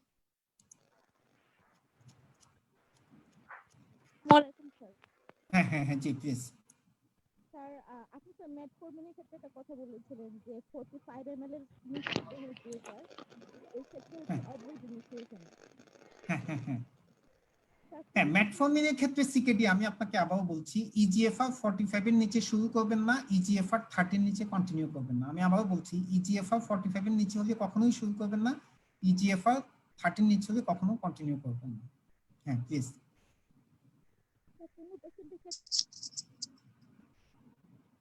হ্যাঁ জি প্লিজ।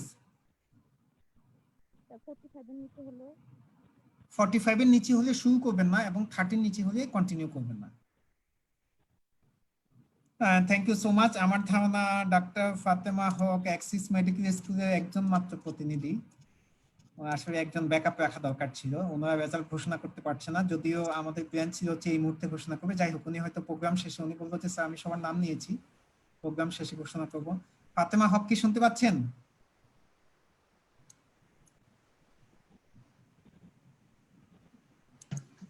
স্যার ফাতেমা আপুর ওখানে মনে হয় নেটওয়ার্কের প্রবলেম। হ্যাঁ নেটওয়ার্কের প্রবলেম। আমার মনে হয় আমরা শেষ করি, উনি হয়তো গ্রুপে ঘোষণা দিয়ে দিবে যে কোন 5 জন বিজয়ী হয়েছে, আমরা সেখান থেকে হয়তো জানতে পারবো। আমরা অনুষ্ঠানের একদম শেষ পর্যায়ে, আমরা চেষ্টা করবো সপ্তাহে একটা করে 4-5টা প্রোগ্রাম কন্টিনিউ করার জন্য। আমাদের সাথে আছে mister Masud Rana Khan, sales manager ভ্যাকসিনকো pharmaceuticals limited. আমি ওনাকে রিকোয়েস্ট করবো ভোট অফ থ্যাঙ্কস দেওয়ার জন্য। Mister Masud Rana Khan please. Thank you, sir. Distinguished doctors, very learned speaker. Assalamu alaikum and very good evening to all of you. Thank you very much for allowing me time to say few words on behalf of Beximco Pharma. I would like to start by thanking our today's program speaker, Dr. M. Saifuddin sir, author of Facts in Diabetics, Endocrinology and Metabolism, for his lively presentation and discussion. Diabetic patients with comorbidities are the most vulnerable group to COVID-19. Doctors who are looking after diabetic patients are doing their best to save life when it is in danger due to COVID-19. You all already informed from our learned speaker, Dr. M. Saifuddin sir, all the oral diabetics drug are available from Beximco house. Beximco Pharma is also trying to be your side by launching new effective antiviral drugs. Beximco Pharma has launched country's first approved remdesivir drug, Bemsivir. Moreover, you will be happy to know that Bemsivir is also the first generic remdesivir of the world. To ensure the treatment of COVID-19 patients of Bangladesh, we have launched Favipiravir preparation under the brand name of Viraflu, Ivermectin preparation under the brand name Ivera. For severe cases of COVID-19 with respiratory syndrome, we have Meropenem injection, brand name Penomar, and a linezolid preparation, brand name Arlene. Dear doctor, you must already know that Beximco Pharmaceutical is the first US FDA approved company and also the first company to export medicine to the USA markets. Beximco Pharmaceutical signed a contract with Serum Institute of India to ensure that Bangladesh receive COVID-19 vaccine on a priority basis once approved by the regulator. During the pandemic situation, Beximco Pharma extend their supporting role to our frontliner health providers with PPE, masks, sanitizer, and all forms of protective equipments. We want to ensure our doctors community that this kind of supportive role will be continue in future. In future, we want to arrange such kind of program as well, especially with Access Medical School, and we'll feel honored if you give us the opportunity. I wish you and your family are in safe and sound health in the unprecedented COVID-19 pandemic time. Once again, I would like to express my gratefulness to Dr. M. Saifuddin sir and Access Medical School for giving us this opportunity. Thank you very much.